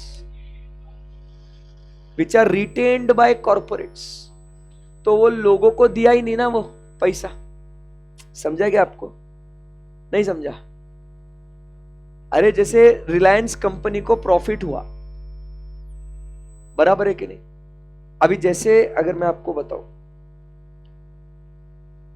अगर अपन बात करें, क्या बात करें अपन? डिविडेंड। ये मेरे को अगर डिविडेंड आए, आराम से देखना, ये कौन सी कंपनी है? ये मारिको लिमिटेड। इसका मुझे 1253 रुपीस का मुझे डिविडेंड आया। इसको क्या बोलते हैं? Distributed profits. समझा क्या? अब नेशनल इनकम के अंदर, ये तो इनकम क्या है? अर्नड है ना ये। अगर इस कंपनी ने 5,000 रुपए कमाए होंगे तो नेशनल इनकम में 5,000 रुपए आया होगा ना। बट मेरे को नेशनल इनकम से मेरे को मेरी इनकम कैलकुलेट करनी है। आपको समझ में आ रहा है क्या? नेशनल इनकम से क्या कैलकुलेट करना है मेरे को? मेरी इनकम कैलकुलेट करनी। Are you there with me? मेरे को मेरी इनकम कैलकुलेट करनी पर्सनल।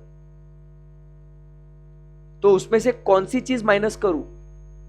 5,000 रुपए है ये नेशनल इनकम में, और इसमें से मुझे पर्सनल इनकम, मुझे 1,200 रुपए का डिविडेंड मिला है, तो मैंने माइनस कितना करना चाहिए?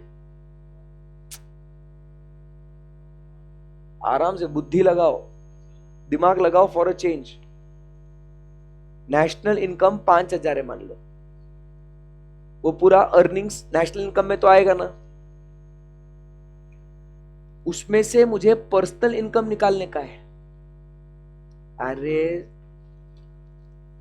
ये दोनों मिला के नेशनल इनकम है, बस इसमें अंतर इतना है, ये इतना कंपनी ने अपने पास रख दिया है और ये इतना आपको दिया है। पर्सनल इनकम में क्या आएगा? ये वाला आएगा, बराबर है कि नहीं? ये वाला आएगा क्या? तो नेशनल इनकम से अगर मुझे पर्सनल इनकम निकालना है, ये नेशनल इनकम में से ये फाइंड आउट करना है तो क्या लेस करना पड़ेगा, ये लेस करना पड़ेगा ना। ये क्या है, रिटेन्ड अर्निंग्स। तो 5,000 में से उसने, कंपनी ने जो रिटेन किया अगर वो हटा देंगे तो जो दिया वो आएगा ना, समझा गया। तो डिस्ट्रीब्यूटेड मिलेगा ना अगर रिटेन्ड माइनस किया तो, बोलो समझा गया, क्या समझा। नेशनल इनकम में से क्या माइनस करेंगे, अनडिस्ट्रीब्यूटेड कॉर्पोरेट प्रॉफिट्स, ये हम लोग लेस करेंगे, लेस करेंगे। नेशनल इनकम, नेशनल केक, उस केक में से पर्सनल इनकम निकालने का है मेरे को, मेरा समझ बात को, सुन रहा है ना, तो समझ रहा है ना। नेशनल केक में से मेरा केक का वाइट निकालने का है मेरे को। तो आप ये मत बोलो सर सीधा आपका ही वाइट निकाल लो ना, ऐसा नहीं खेल हो रहा है। ये जो बाकी लोगों का है उसको हटाना है, आपको आपका निकालने के लिए बाकी लोगों का हटाना है। तो आप क्या हटा रहे हो, जो हमें मिला नहीं वो हटा रहे हैं। अभी समझ में आया। उस केक में से अपना बाइट नहीं निकालना है, बाकी लोगों का निकालना है, अपना वही रहेगा। समझ में आया। तो जो अपने को नहीं आया वो निकालो। तो फर्स्ट पॉइंट क्या हुआ, अनडिस्ट्रीब्यूटेड प्रॉफिट्स, क्लियर है एकदम। दूसरा, can I move on to the second point now, allowed है, पक्का, ठीक। Second, corporate taxes. Corporate taxes companies का, कंपनीज का टैक्सेस क्या लिखा है, taxes are paid by corporates to government before distribution of profits.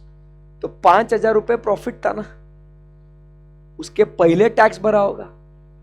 और ये टैक्स, ये किसका इनकम है, गवर्नमेंट का है। तो टैक्स ये नेशनल इनकम में आता है क्या, बट वो पर्सनल का है क्या इनकम, वो गवर्नमेंट का है कि नहीं, इसको माइनस करना पड़ेगा ना।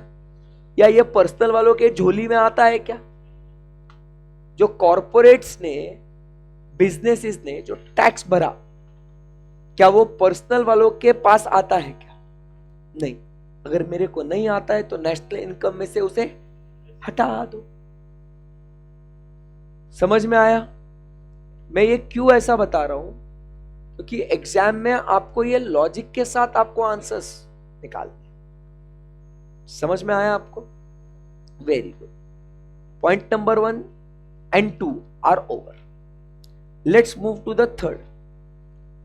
Social security contributions, like contributions made by enterprise towards retirement benefit. जैसे कि वो प्रोविडेंट फंड में पैसा डालते हैं, ये एम्प्लॉय के रिटायरमेंट पे उसे मिलता है, ये नेशनल इनकम में आता है। बट एम्प्लॉय के सैलरी में से उसको डिडक्ट करके ये क्या हो जाता है, ये सरकार के पास जमा हो जाता है। तो बताइए, क्या उस इंसान को वो पीएफ का पैसा उस अकाउंटिंग ईयर में मिला क्या, उसको नहीं मिला। बट नेशनल इनकम में ऐड हुआ क्या वो, but did he receive, is it earned by him. आपने सुना होगा ना, सीटीसी वर्सेस इन हैंड, ऐसा कभी पढ़ा है क्या आपने। मेरा पैकेज है सर 50,000 का, बट हाथ में आते हैं मात्र 40,000, ऐसा होता है ना। तो क्या होगा, क्या हो जाएगा, वो कॉन्ट्रीब्यूशंस माइनस करते हैं। So it is earned by me but not received by me, therefore it is added in the national income but reduced to calculate personal income. तो 3 पॉइंट आपको समझ में आ गया। मॉड्यूल में उसको बहुत टेक्निकल वे में दिया हुआ, ये सिंप्लीफाइड है। समझा क्या बात? बोलिए। First point, national income. नहीं तो बच्चा माइनस क्या करना है, प्लस क्या करना है बहुत अच्छे से मालूम है सब, किसमें से उधर ही चोट हो जाएगी आप लोगों के साथ। तो start from the start. National income less what, come on, undistributed corporate profits, corporate taxes and contributions for social security benefits. Clear? Now we add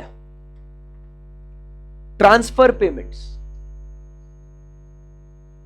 because this is income received but now not it is earned.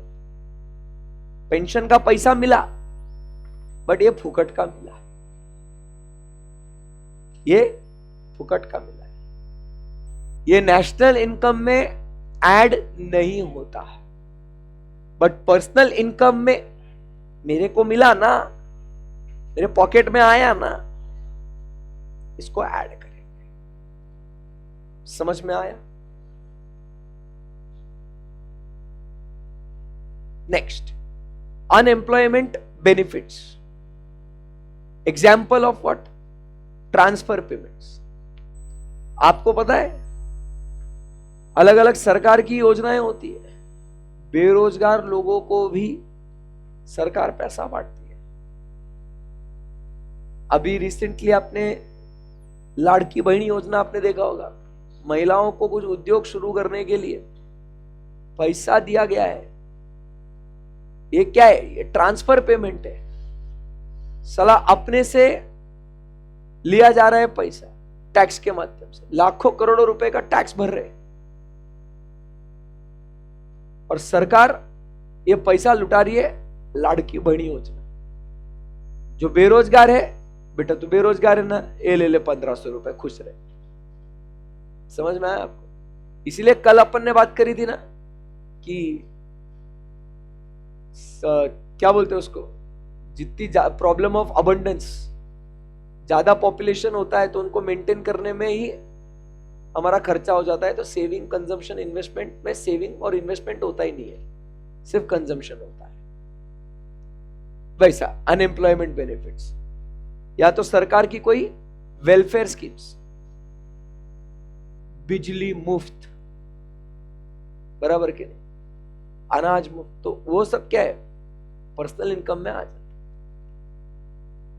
तो this is called as what? Transfer payments. सही चल रहा है? आगे, interest on public dates. सरकार जो interest दे रही है, बराबर के नहीं, ऑन गवर्नमेंट बॉन्ड्स। तो आपने अगर सरकारी बॉन्ड खरीदा होगा, उस पर ब्याज मिलता है, तो ये आपको फ्री फंड का पैसा मिल रहा है। तो उससे भी हम लोग कहां जोड़ेंगे? नेशनल इनकम में जोड़ेंगे टू कैलकुलेट। जम गया? सो ये जो ऐड हो रहा है वो क्या ऐड हो रहा है? Income received but not earn. तो लिस्ट समझ में आया उसका? एंड यहां से हमारा पर्सनल इनकम भी मिल जाता है। तो उसका स्टेटमेंट फॉर्मेट में आपको समझ में आ गया क्या? बहुत बढ़िया। आज अच्छी पढ़ाई हो रही है क्योंकि आज आप लोग एकदम फुल सीरियस हो एकदम, क्योंकि भाई इसका टेंशन आता है ये टॉपिक का। माइक्रो क्या है, अपना वाला है, चलो चलो टाइम पास करते हैं। I am happy, good. एक इस बार पढ़ने का है, फटाफट हो जाता है। कॉन्फिडेंस आ रहा है आपको? सो पर्सनल इनकम के दो फॉर्मूला समझ में आ गए, बट बेटा भूलना मत कि पर्सनल इनकम कैलकुलेट करने के लिए स्टार्टिंग पॉइंट क्या है? भूलने का नहीं उसको। चलिए आगे बढ़ते हैं। अभी कैलकुलेट करते हैं पर्सनल डिस्पोजेबल इनकम। क्या कैलकुलेट करेंगे? Personal disposable income. डिस्पोज करना मतलब खर्चा करना। समझ में आया आपको? Personal disposable income. डिस्पोज आपको खर्चा करना है, आपको जहां मर्जी आए वहां खर्चा करो। बट सरकार क्या बोलता है कि देखो, आपके पर्सनल इनकम में से आप इनकम टैक्स पे करो कंपल्सरी। फिर उसमें से और कुछ कंपल्सरी नॉन टैक्स पेमेंट्स होंगे, जैसे कि मैं रास्ते से जा रहा था, ट्रैफिक सिग्नल को मैंने क्या कर दिया, ब्रेक कर दिया, फोटो निकल गया, चालान आ गया, तो आपको वो कंपल्सरी पेमेंट करना पड़ेगा। अभी हाल ही में चल रहा है ना, वो गाड़ी का नंबर प्लेट बदलना है, साला अलग नया खर्चा आ गया, अभी चालू है ना वो कोई 31, अगर आपकी पुरानी गाड़ी है कोई, तो वो कुछ डिजिटल या टेक कुछ तो अलग टाइप का नंबर प्लेट लगाना है उसको, नहीं तो 10,000 तक का चालान हो सकता है आपको। 31 मार्च आखिरी तारीख है उसकी। मैं बोलूंगा मैं नहीं भरूंगा, वो भरना पड़ेगा आपको, कंपल्सरी नॉन टैक्स पेमेंट, अगर आपको चालान कटा है तो। समझ में आया आपको?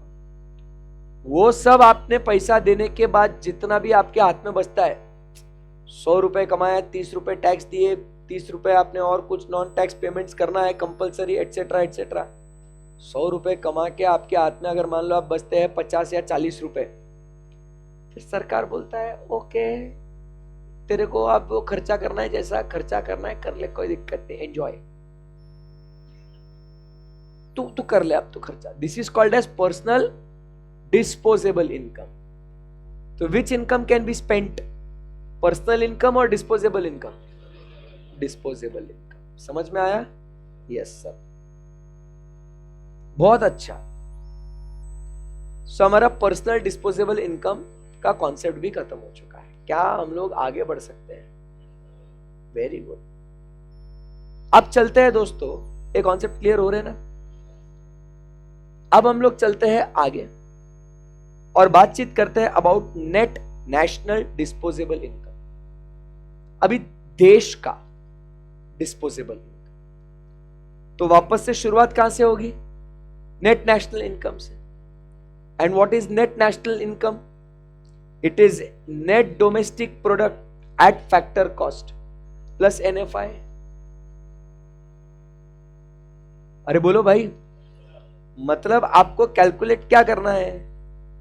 Basically net national income is equal to you calculating what? NNP at factor cost. So NNP at factor cost is equal to what? Domestic में NFI ऐड कर दोगे तो नेशनल मिलेगा ना आपको, और ऑलरेडी नेट से ही स्टार्ट कर रहे हैं।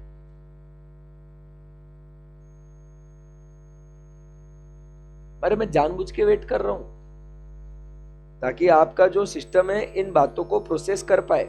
मेरी एक आदत होती है, जब कोई टेक्निकल टॉपिक होता है तो मैं चाहता हूं कि आपको उसको सांस लेने का मौका मिले, फुर्सत में पढ़ो, नहीं तो बोलते जा रहे सर, हम सुनते जा रहे, बट सर इनपुट हो गया, प्रोसेसिंग का टाइम ही नहीं दिया आपने। समझा गया आपको मैंने क्या बोला? So net national income is equal to NDP at factor cost plus NFI। अब इसमें क्या ऐड करना है? ध्यान से सुनना है। तो नेशनल इनकम हो गया, बट अपने को क्या कैलकुलेट करना है बेटा? Disposable income. तो उसमें ऐड क्या होगा? Other net current transfers received from rest of the world. Other net current transfers मतलब क्या बोलते हैं कि इसको अपने को कोई ऑब्लिगेशन नहीं होता है रीपे करने का, पहले ये समझो। अदर नेट करंट ट्रांसफर्स, तो बाहर के देशवासी जो है ना, USA, UK, रशिया है, कोई वो मान लो अपने को पैसा दे दिया, इंडिया रख लो यार, पर सर हम आपको वापस नहीं दे पाएंगे, मत दे यार, हमारे पास बहुत पैसा है, मैं खर्चा कर लूं उसको। हाँ कर ले, पक्का ना वापस नहीं देना? हाँ नहीं। तो इसको क्या बोलेंगे अपन? Current transfers. There is no obligation to repay, और अपन उसको डिस्पोज कर सकते हैं ना, मतलब। तो इसीलिए देश का डिस्पोजेबल इनकम में अपन अपना इनकम तो क्या कर सकते हैं? खर्चा तो कर ही सकते हैं, नेशनल इनकम तो खर्चा कर ही सकते हैं ना, प्लस जो अदर नेट करंट ट्रांसफर्स मिले हैं ना, वो भी अपन खर्चा कर सकते हैं from the rest of the world. तो उसमें क्या क्या आता है, नेट टैक्सेस फ्रॉम इनकम और वेल्थ फ्रॉम अब्रॉड, बाहर वाले लोगों ने कुछ टैक्स वगैरह पे किया अपने को आया, या नेट सोशल कॉन्ट्रीब्यूशंस और benefits receive from abroad. Clear है एकदम? नाइस। क्या पढ़ा अपन ने? Net national disposable income. फिर उन्होंने और एक यूं टाइम पास कॉन्सेप्ट ऐड कर दिया बेटा, ग्रॉस नेशनल डिस्पोजेबल इनकम। तो it will be what, nothing, just gross national income plus other net current transfers from rest of the world. इधर नेट में other net current transfers add कर दो तो आपको नेट नेशनल डिस्पोजेबल मिल जाएगा, और अगर आपको ग्रॉस नेशनल डिस्पोजेबल इनकम चाहिए तो आप ग्रॉस नेशनल इनकम में other net current transfers from rest of the world आप ऐड कर दो। दोनों फॉर्मूला को आप अच्छे से पढ़ो, बॉडी में जाने दो, फिर आगे बढ़ेंगे।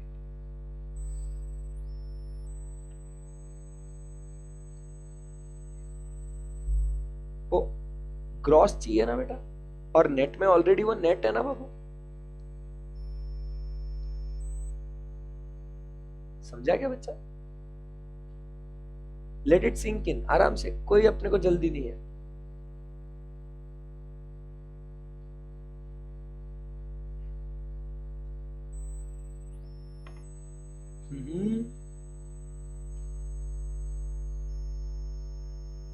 अरे बच्चा लोग समझ में आ गया? Let's go ahead. अब डोमेस्टिक इनकम, अभी किसकी बात कर रहे हैं?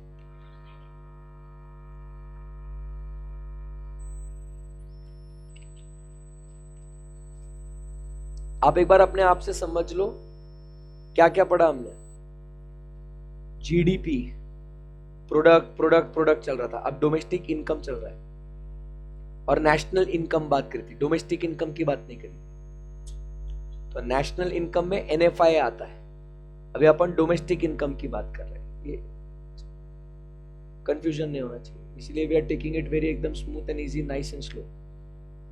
मतलब मेरे को तो ऐसा लग रहा है कि कोई बच्चे ने अगर रेगुलर कोर्स नहीं भी करा होगा और एक बार ही अगर सुन भी लेगा तो मे बी 70-80% तो कॉन्सेप्ट समझ में आ जाएगा, है कि नहीं?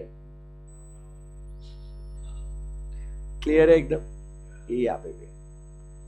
अब डोमेस्टिक इनकम की बात करेंगे। Domestic income is equal to public sector plus private sector. अपने देश के अंदर दो लोग पैसा कमाते हैं, एक पब्लिक सेक्टर, प्राइवेट सेक्टर, दो लोग ये काम करने वाले हैं, दोनों का इनकम जोड़ दो, डोमेस्टिक इनकम।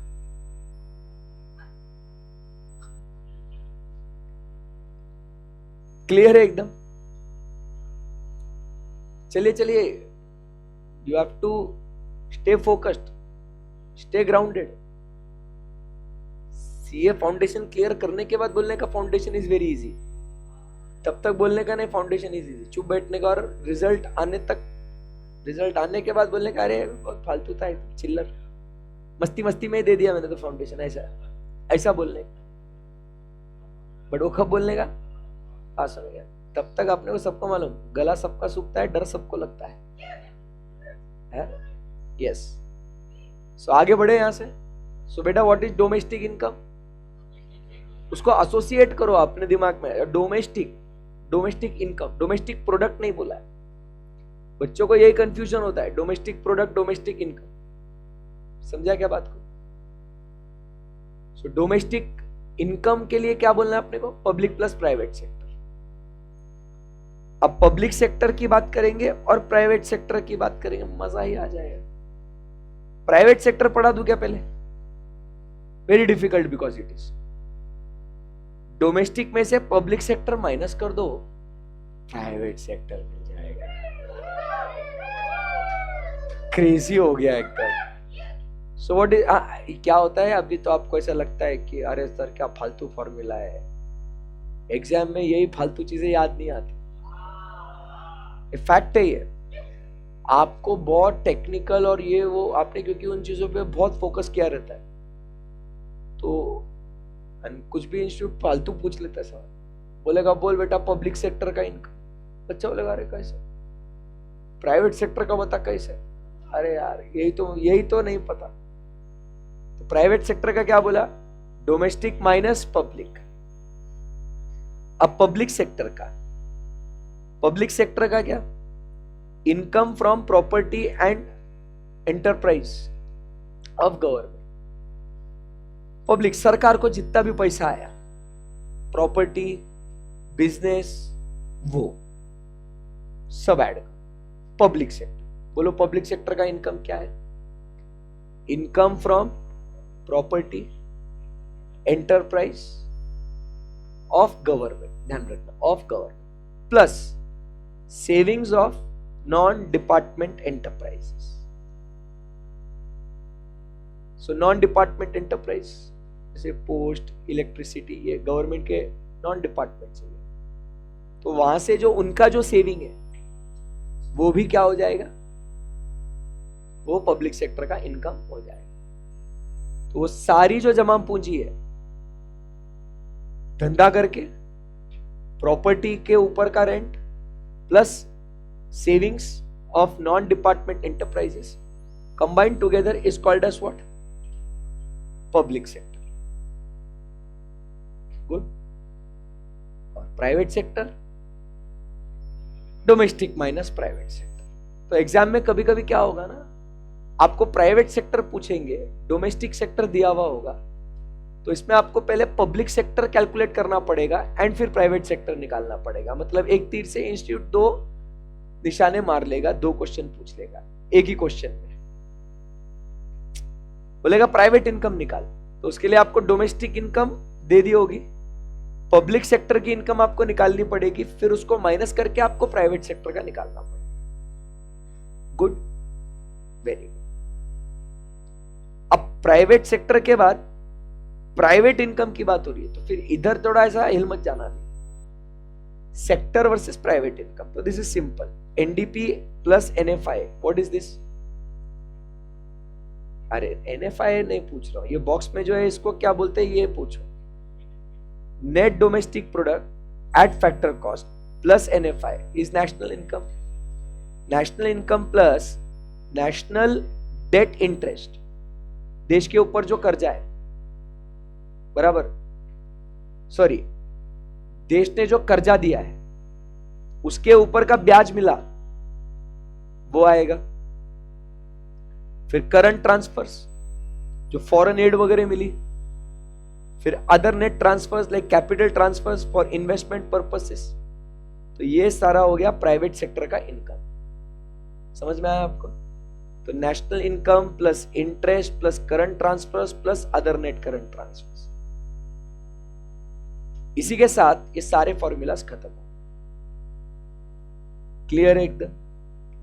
एक बार आप ये domestic, public, private sector and private income आप पढ़ लो।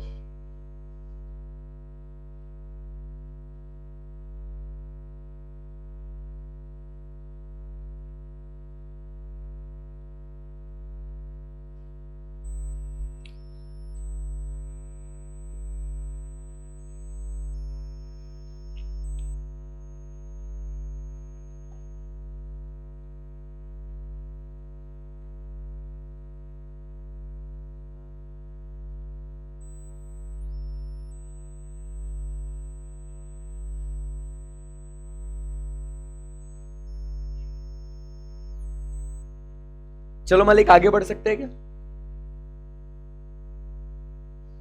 चलो, अभी इस चैप्टर का आखिरी पार्ट जो 3 हिस्सों में डिवाइडेड है, methods of computing national income.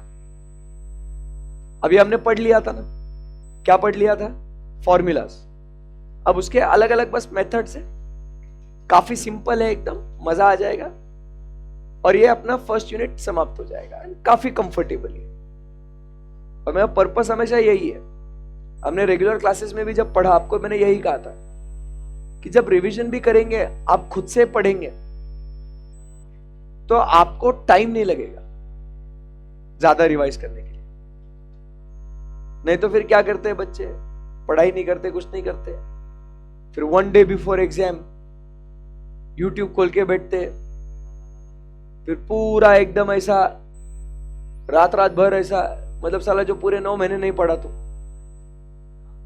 है ना, ऐसा वो मजा नहीं है उसमें।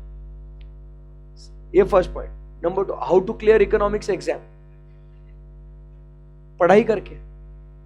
बच्चा मैसेज करता है, सर मैंने अभी तक कुछ नहीं पढ़ा है, ये मैराथन देख लूंगा तो हो जाएगा क्या? क्या बोलना चाहिए मैंने? हाँ हो जाएगा। डिमोटिवेट थोड़ी कर सकते, बट आप समझो ऐसा there is no shortcut to success. इसीलिए जब रेगुलर क्लासेस या ये जब ऐसे अपन डिटेल रिवीजन कर रहे हैं, उसके अंदर पूरे नोट्स एग्जाम्पल्स को अच्छे से आपने स्टडी करना है। एंड जब आप रिवाइज करो तो आपका ये रिवीजन आपका खुद के दम पे फास्ट होना चाहिए। वो होता क्या है, मैं आपको एकदम हार्ड फैक्ट बताता हूं। अब 1 डे बिफोर एग्जाम जब आप रिवीजन वगैरह देखते हो, अच्छी बात है कि फास्ट होता है वगैरह, बट वो कौन से टॉपिक के लिए देखना चाहिए जो वाकई में आपको उसमें बहुत डिफिकल्ट है, और वो एकदम वेरी एंड में देखने का। बट स्टार्टिंग में आपने खुद से अपने आप से पढ़ना चाहिए उसको, क्योंकि आपका स्पीड वो आप बराबर से मैच कर लो। और जब टीचर बोलते रहता है ना, तो टीचर बोल रहा है, आप सुन रहे, तो आपको ऐसा लगता है कि आपको आ रहा है, बट वो सिर्फ लग रहा है कि आपको आ रहा है, क्योंकि टीचर बोल रहा है, आप हाँ में हाँ कर रहे हो, रिटेंशन नहीं हो रहा है। एंड एग्जाम में यू आर ब्लैंक, क्योंकि आपको इतना स्पून फीडिंग करा दिया है कि आ ले बेटा आजा, चल मैं बैठता हूं तेरे साथ रिवीजन करने के लिए।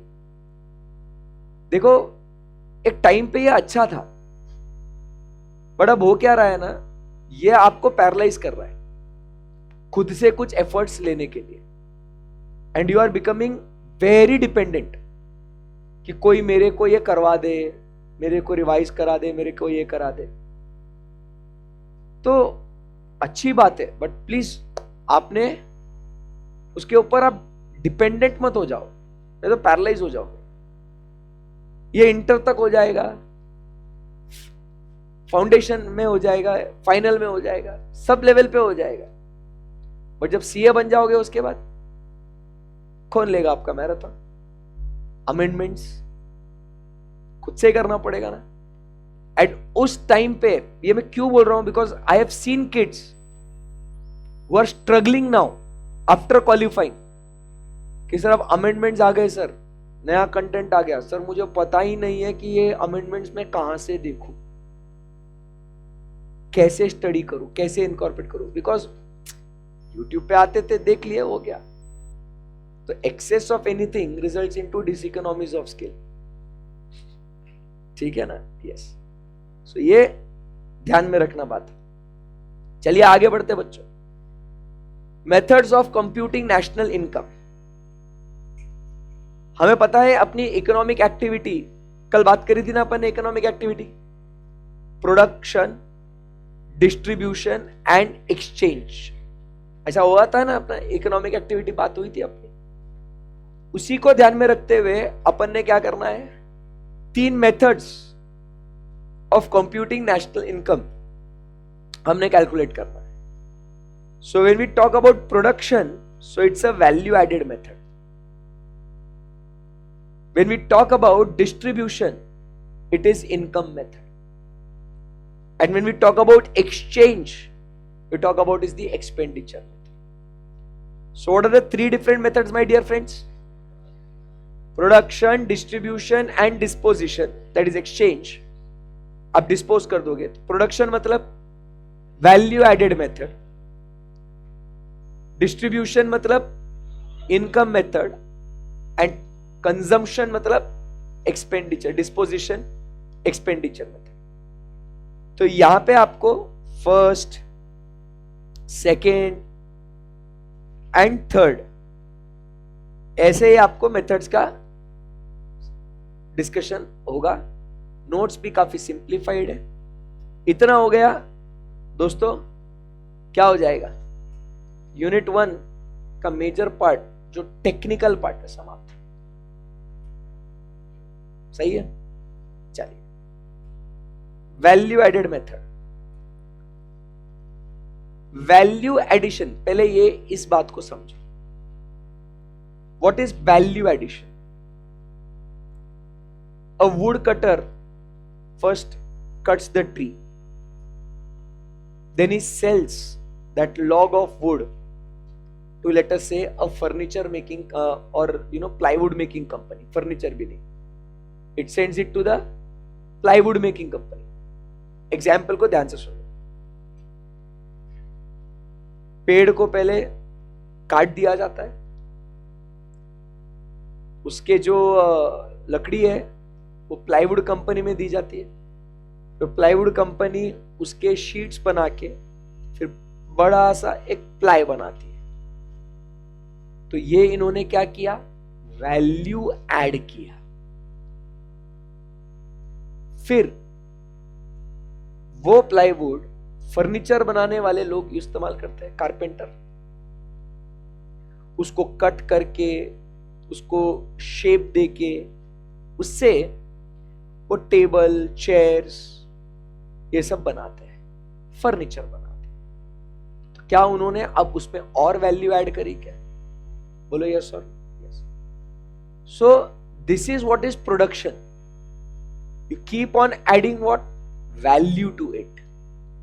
एंड हमने प्रोडक्शन चैप्टर में ये भी पढ़ा है ना, इकोनॉमिक्स में प्रोडक्शन मतलब क्या होता है? क्रिएशन और एडिशन ऑफ यूटिलिटी. मतलब आप उसमें वैल्यू ऐड कर रहे हो, उसमें वांट सेटिस्फाइंग पावर क्रिएट कर रहे हो. That is production. समझा? तो वैल्यू एडेड मेथड. क्लियर एकदम? Very good. तो इसमें हम क्या करते हैं, पूरे इकोनॉमी को हम 3 सेक्टर्स में डिवाइड करते थे. कितने सेक्टर में डिवाइड करते हैं? 3 सेक्टर में. कौन से 3 सेक्टर है इकोनॉमी में बच्चों? Primary sector, secondary sector and tertiary sector. Primary माने एग्रीकल्चर, सेकेंडरी माने इंडस्ट्रीज, मैन्युफैक्चरिंग, एंड टर्शियरी मतलब सर्विस सेक्टर. क्लियर है एकदम? तो हम पूरे इकोनॉमी को 3 सेक्टर्स में डिवाइड करते हैं और उसको भी सब डिवाइड करते हैं. और फिर क्या करते हैं? हर एक सेक्टर में कितना ग्रॉस वैल्यू ऐड किया है वो हम लोग कैलकुलेट करते हैं. तो कैसे कैलकुलेट करते हैं gross value added? So it is value of the output minus intermediate consumption. Value of output minus intermediate consumption. नहीं तो डबल काउंटिंग हो जाएगा. हम लोग क्या करेंगे? अगर वो प्लाईवुड बना रहा है तो ये उसका वैल्यू ऑफ फाइनल आउटपुट है प्लाईवुड वाले के लिए. उसमें से माइनस करेगा वो लकड़ी जो उसने कट करी थी, वो उसका इंटरमीडिएट कंजम्पशन था. तो वो जो डिफरेंस है इट इज वैल्यू एडेड. समझा क्या बात को? बोलो आया ना? फिर जो फर्नीचर बनाया तो फर्नीचर का फाइनल आउटपुट, बट सिर्फ फर्नीचर का फाइनल आउटपुट लेके मतलब नहीं बनेगा. क्यों? क्योंकि उसमें प्लाई भी काउंट हो जाएगा ना फिर. और हमने ऑलरेडी प्लाई का वैल्यू एडेड नेशनल इनकम में ऐड कर दिया था, तो फिर उसको माइनस करना पड़ेगा. तो furniture minus plywood is the value added. तो प्लाई का तो ऑलरेडी ऐड हो चुका था, फिर फर्नीचर माइनस प्लाई वो सिर्फ उतना ही ऐड हो जाएगा. तो ऐसे हम लोग वैल्यू एडेड ऐड करते जाएंगे. समझ में आया what is value addition? Final output minus intermediate consumption.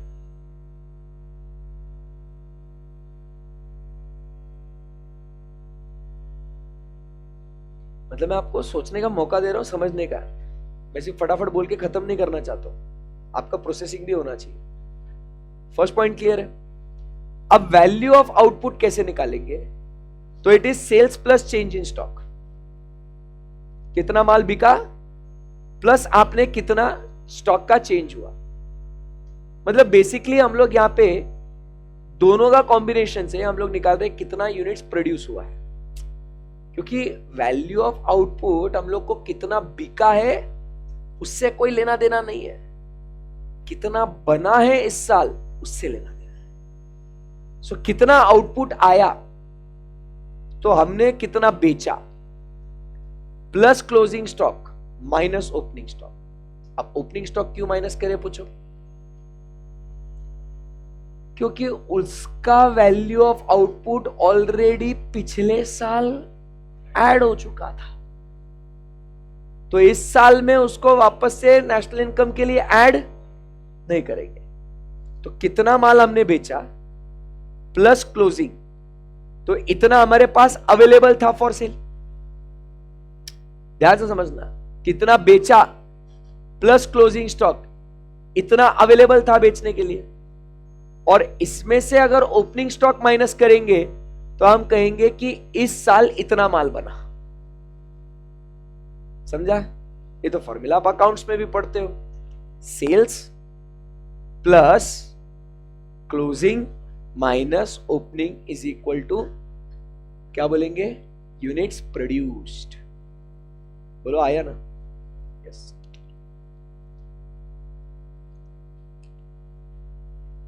यहां तक कोई दिक्कत? अरे बोलो भाई। So value of output minus intermediate consumption, और वैल्यू ऑफ आउटपुट का फॉर्मूला क्या है? Sales plus change in stock, that is equal to change in stock मतलब क्या? Plus closing minus opening. आगे बाकी एकदम सिंपल ना बेटा। So what is net value added? Gross में से डिप्रिसिएशन माइनस करो, हमेशा ध्यान में रखने का। ग्रॉस से नेट के पास जाना है, डिप्रिसिएशन माइनस कर बेटा। आगे और सिंपल, अगर फैक्टर कॉस्ट निकालना है आपको तो market price minus indirect taxes, और नेशनल इनकम मतलब NNP at factor cost. So NDP में क्या ऐड करना पड़ेगा आपको? एनएफआई। खत्म। अब ध्यान से सुनना कुछ दो इंपॉर्टेंट नोट्स।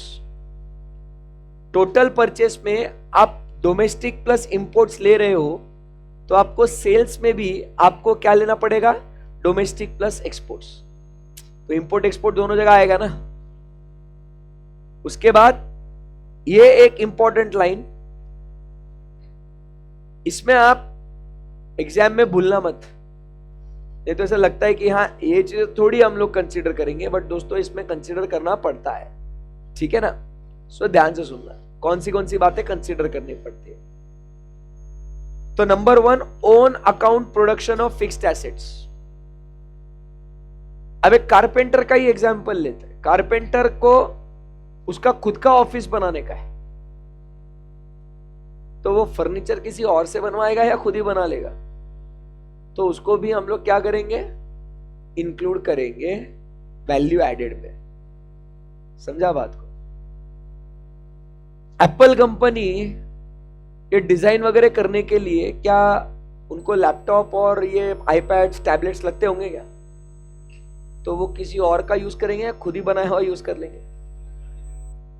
तो fixed assets for own production, वो भी हम लोग इसके अंदर ऐड करें। दूसरा, इंप्यूटेड वैल्यू। इंप्यूटेड मतलब नोशनल वैल्यू ऑफ गुड्स और सर्विसेज फॉर ओन कंजम्पशन। उसका नोशनल वैल्यू अपन ने ऐड कर लेने का। जैसे कि हमें प्रोडक्शन करने के लिए बिजली लगती है। बहुत से बड़े बड़े प्लांट्स जो है उनके खुद के electricity generation plants for captive consumption. Captive consumption मतलब फॉर ओन कंजम्पशन। उनके खुद के अपने ही इलेक्ट्रिसिटी जनरेशन प्लांट्स होते हैं। समझा क्या बात को? सोलर पैनल्स लगा सकते हैं, विंडमिल्स इंस्टॉल कर सकते हैं। वो अपने खुद से क्या कर सकते हैं? बोलो क्या कर सकते हो? खुद के लिए जनरेट कर सकते हैं। तो उनको सरकार को पैसा देना पड़ेगा क्या? बट फिर भी उसका notional value, imputed value add करना पड़ेगा। क्लियर है? Next, imputed rent of owner occupied houses. कोई कोई घर से अगर धंधा कर रहा है तो खुद को रेंट थोड़ी देगा। होता है ना, हाउस होल्ड बिजनेसेस भी होते हैं ना ऐसे, उसका भी इंप्यूटेड वैल्यू आएगा। So fixed assets for own consumption, imputed value of goods and services for own consumption, imputed rent and the changes in stock. Clear एकदम? यस। बच्चों इसी के साथ value added method over. Confidence आ रहा है आपको? इजी है एकदम, बहुत बढ़िया, मजा ही आ गया। Let's proceed. कुछ क्वेरी? ऐसा कैसे कुछ क्वेरी नहीं? कुछ तो क्वेरी आना चाहिए ना। ऐसे सुबह से आप एक डाउट नहीं पूछा। समझ में आ रहा है क्या? हाँ, दो चीजें हो सकती, तो पूरा समझ आ रहा है तो कुछ भी समझ नहीं आ रहा, क्या ही पूछे। समझ में आ रहा है क्या? लाइव स्ट्रीम वाले कुछ बोलते ही नहीं है, उसी बोलते ब्रेक दे दो सर, चुप। खत्म करके फिर ही ब्रेक देंगे ना, यूनिट खत्म करके फिर। और हुआ है कितनी देर है? अभी तो स्टार्ट हुआ है lecture, it just started. Income method, अभी किसकी बात करेंगे? Income method. क्या कहेंगे इनकम मेथड में?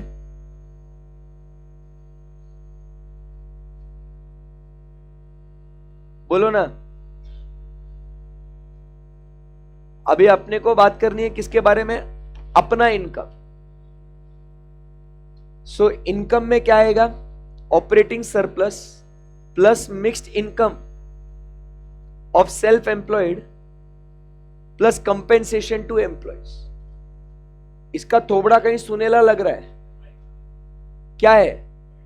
हाँ, तो ध्यान में रखना कि जो हमने फैक्टर कॉस्ट के लिए कंसीडर किया था, क्योंकि हम उन्हें देंगे अपने लिए खर्चा, बट उनके लिए क्या होगा? ये इनकम होगा ना भैया। तो इनकम मेथड में आएगा ये प्राइम, PRI। वाओ, एमी बोल दिया आगे। PRI मतलब profit rent and interest is equal to operating surplus then mixed income plus compensation to employees.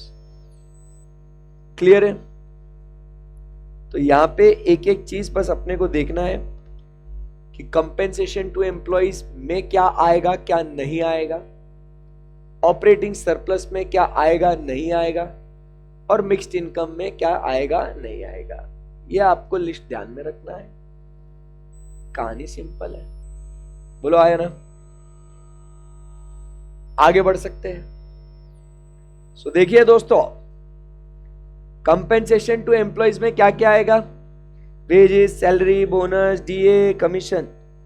But focus करना है एक चीज पे, एम्प्लॉयर्स कंट्रीब्यूशन। एम्प्लॉयर वो क्या करता है? रिटायरमेंट बेनिफिट के लिए वो जितना एम्प्लॉय देता है ना, एम्प्लॉयर भी उसके भविष्य के लिए थोड़ा कंट्रीब्यूशन करता है, over and about the salary वगैरह सब कुछ। तो उसको जोड़ेंगे, छोड़ेंगे नहीं। और एक्सक्लूड क्या करना है? ध्यान से पढ़ना, पेंशन एंड रिटायरमेंट बेनिफिट्स, क्योंकि ये ट्रांसफर पेमेंट्स में आता है। समझ में आया? ऑपरेटिंग सरप्लस में profit, dividend, rent, interest, royalty etcetera, ये सब आ ही रहा है ना। प्राइम में PRI, profit, rent, interest, interest के साथ साथ क्या जोड़ देना? डिविडेंड, फिर रॉयल्टी, एंड लास्ट में कमीशन और ब्रोकरेज। क्योंकि ये सब मेहनत की कमाई है ना, ये धंधा करेंगे, पैसा कमाएंगे, मेहनत की कमाई है। बट क्या नहीं आएगा? लिस्ट लंबा है, ध्यान से पढ़िएगा। Income from sale of second hand goods. Second hand goods नहीं लेंगे। पूछो क्यों? क्योंकि ऑलरेडी वो जिस साल बिका था उस साल में उसका इनकम ऐड हो गया था ना, तो उसको ऐड नहीं करने का। बट ध्यान से सुनना, सेकेंड हैंड गुड्स बेच के, अगर मैं सेकेंड हैंड गुड्स का डीलर हूं मैं, और उसको बेच के मुझे कोई कमीशन या ब्रोकरेज मिला है, उसको नेशनल इनकम में ऐड करने का। बट उसके ऊपर मतलब जो डिफरेंस है उसको, मतलब मान लो कार है सेकेंड हैंड 6 लाख में बेच दी, तो वो 6 लाख को नेशनल इनकम में जोड़ने का क्या? नहीं। बट वो बेची आपने, उसके ऊपर आपको कमीशन मिला वो ऐड करेंगे। सर वो 10 लाख की कार थी, मैंने सर 2012 में खरीदी, तो उस समय पे वो ऑलरेडी उस साल के नेशनल इनकम में ऐड हो चुका था। 2025 में मैंने उस कार को बेचा और उसके मुझे 4 लाख रुपए आए, तो सर क्या ये 4 लाख को नेशनल इनकम में जोड़ना है क्या? नहीं। बट जिस एजेंट ने मुझे वो कार बेचने के लिए मदद की, मैंने उसे कमीशन या ब्रोकरेज दिया, तो वो जो 10% उसको कमीशन दिया 40,000 रुपए का, क्या वो नेशनल इनकम में ऐड होगा? Answer is yes. समझ में आया आपको? कैपिटल गेन्स, विंडफॉल गेन्स, बराबर, लॉटरी लग गई, बराबर के नहीं, कसिनो में जीत गए, ड्रीम 11 पे टीम बना के पैसे कमाए, जीतो धन धना धन, ये विंडफॉल गेन्स आपने नहीं लेने हैं। ट्रांसफर पेमेंट्स भी नहीं लेने हैं, interest from one firm to another firm, क्योंकि अपन तो देश की इनकम निकाल रहे ना, तो उसमें ऑलरेडी टोटल इंटरेस्ट तो ऑलरेडी आ चुका है। फिर तूने इसको दिया क्या है, इसने तेरे को दिया क्या है, वो टोटल इंटरेस्ट ऑलरेडी ऐड हो चुका है, तो वापस वो ऐड मत करो। Payment out of past savings, clear है एकदम। बाकी मिक्स्ड इनकम और एनएफआई तो है ही है, एनएफआई जोड़ना भूलना मत, बराबर है कि नहीं, क्योंकि ये net factor income NNP at factor cost हो गया ना, prime is NNP at factor cost, बराबर, प्लस डेप्रिसिएशन, माइनस क्या करेंगे उसमें से डेप्रिसिएशन, और प्लस क्या करेंगे एनएफआई, क्लियर एकदम, यस। तो ये सेकंड मेथड खत्म हो गया। And let's now move to the last method, expenditure method. Expenditure पहले समझने का कौन से टाइप का, एक कंजम्पशन एक्सपेंडिचर, एक कैपिटल एक्सपेंडिचर, और फिर नेट एक्सपोर्ट्स। तो कौन से टाइप का खर्चा होता है? एक कंजम्पशन का, एक कैपिटल का, और एक नेट एक्सपोर्ट्स। कंजम्पशन इस्तेमाल कर लेना, usage, capital machine plant equipment उसके लिए, एंड बाद में इंपोर्ट एक्सपोर्ट, क्लियर है एकदम। तो व्हाट इज कंजम्पशन एक्सपेंडिचर? तो कंजम्पशन एक्सपेंडिचर करने वाले लोग हैं दो, कौन से? प्राइवेट प्लेयर्स जो आप और हम, और एक गवर्नमेंट। गवर्नमेंट भी तो खर्चा करेगी, कंजम्पशन एक्सपेंडिचर गवर्नमेंट का भी होगा। सो क्या क्या है गवर्नमेंट का एक्सपेंडिचर और प्राइवेट का एक्सपेंडिचर? प्राइवेट में कौन आता है जरा देखेंगे आप लोग, कौन है प्राइवेट में? हाउस होल्ड है plus NPI serving the household, non profit institution serving the household, post वगैरह ये जो होते हैं, they are non profit institutions which are serving the household, charitable organisations serving the household. उनका खर्चा ये क्या है? प्राइवेट, बोलो यस। तो उनका consumption expenditure plus net expenditure on foreign financial assets, foreign financial assets मतलब मैं इंडिया में हूं, मेरे को अमेरिकन डिपॉजिटरी रिसीट्स या यूएस के स्टॉक मार्केट में या यूएस के कंपनीज में पैसा लगाना है, या यूएस बॉन्ड्स खरीदने, मेरे को खरीद सकता क्या? खरीद सकता क्या मैं? हाँ खरीद सकता हूं। मेरे को चाइना में पैसे लगा सकता हूं क्या मैं? चाइनीज कंपनीज के शेयर्स खरीद सकता हूं क्या मैं? हाँ। तो I am spending my money to buy foreign financial assets like bond, shares etcetera. और क्या बाहर के लोग भी क्या अपने यहां के कंपनीज के, रिलायंस के, अदानी के, टाटा के क्या शेयर्स वेयर्स खरीद सकते हैं क्या? खरीद सकते हैं। उसका जो नेट है वो आपका नेट फॉरेन फाइनेंशियल एसेट्स आता है, क्लियर एकदम? कोई डिफिकल्टी इसके अंदर? पक्का? राइट। तो कंजम्पशन एक्सपेंडिचर में प्राइवेट का आपको समझ में आ गया, house hold, plus non profit institution serving the household, बराबर है, plus net investment in foreign financial asset. और गवर्नमेंट किसके ऊपर खर्चा करेगी? Expenses made by government in providing services. Government आपको रेलवे सर्विस प्रोवाइड कर रहा है, उसके लिए खर्चा कर रहा है, कैंटीन सर्विसेज चला रहा है गवर्नमेंट, डिफेंस है, तो ये सब के लिए सरकार खर्चा कर ही रहा है ना। सरकार इनको बेचता नहीं है भाई, डिफेंस का है, सरकार सेल कर रहा है क्या इसको? डिफेंस सर्विस सेल कर रहा है क्या? तो सरकार का खर्चा तो हो रहा है ना उसके ऊपर, बराबर है कि नहीं? तो वो भी तो आ रहे हैं ना। जैसे अपना इसरो, उसको बेच थोड़ी रहे अपन कुछ, वो तो एक रिसर्च इंस्टीट्यूट है, वो खर्चा होता है कि नहीं होता उस पर? अरे बोलो भाई। तो वो कंजम्पशन एक्सपेंडिचर है सरकार का, क्योंकि सरकार वो चीजें बेच नहीं रही है, डिफेंस है, रिसर्च इंस्टीट्यूशन है, बराबर। आया बात समझ में? तो ये दोनों मिला के क्या हो जाता है? बोलो बोलो, फाइनल कंजम्पशन एक्सपेंडिचर। फिर कैपिटल फॉर्मेशन, ये ध्यान में रखना, कैपिटल में आपने जो खर्चा किया ये फिक्स टेंजिबल एसेट्स के लिए, क्योंकि ये फर्नीचर, फिक्सचर, प्लांट, इक्विपमेंट वगैरह ये कंजम्पशन नहीं है, ये क्या है? कैपिटल है। प्लस द स्टॉक्स और the inventories which also includes what? Raw material, WIP, finish goods, metals, stones like diamond and the work of art, जो महंगा महंगा आर्ट होता है। तो ऐसा, and net exports, that is exports minus imports. तो आपको ध्यान में रखना ये 1 2 3 final consumption plus capital plus export minus import is equal to your national income using expenditure method. Prime plus NFIA is your national income using income method.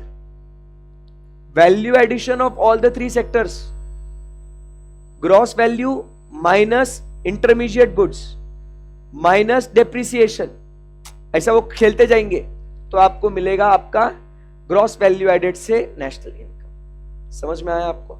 Yes sir, that's it. Clarity है आपको इसके ऊपर? पक्का एकदम? Yes. बाकी जो ये regional accounts और ये जो है, अब एक पर कैपिटा इनकम रह जाता है अपना एक formula. What is per capita income? तो आपका total income GDP divided by the population, per capita income. और पर कैपिटा स्टेट इनकम की बात करेंगे तो net state domestic product divided by mid year population. Mid year मतलब क्या? Average population of that particular state. Clear एकदम? यस। ये आप सिर्फ इसको रीड कर लेना है इसको, ठीक है ना? इसमें कोई कॉन्सेप्ट नहीं है, बस ये GDP क्यों कैलकुलेट करते हैं, क्या उसका पर्पस है, ऐसा वैसा। मेन जो उसका कंटेंट है समाप्त हो चुका। इसी के साथ my dear friends, we complete with chapter number 6 unit number 1। क्या आपको कॉन्फिडेंस आ रहा है क्या इसके ऊपर? पक्के में एकदम? Very good. लंच ब्रेक लेंगे और लंच ब्रेक के बाद मिलेंगे हम लोग केन्स भैया से, बराबर के नहीं? यूनिट नंबर 2 ये भी काफी इंपॉर्टेंट है। इसी तरीके से एकदम अच्छे से हम लोग क्या करेंगे, इसको पढ़ेंगे। रेडी? चलो, thank you very much, see you after break, bye bye.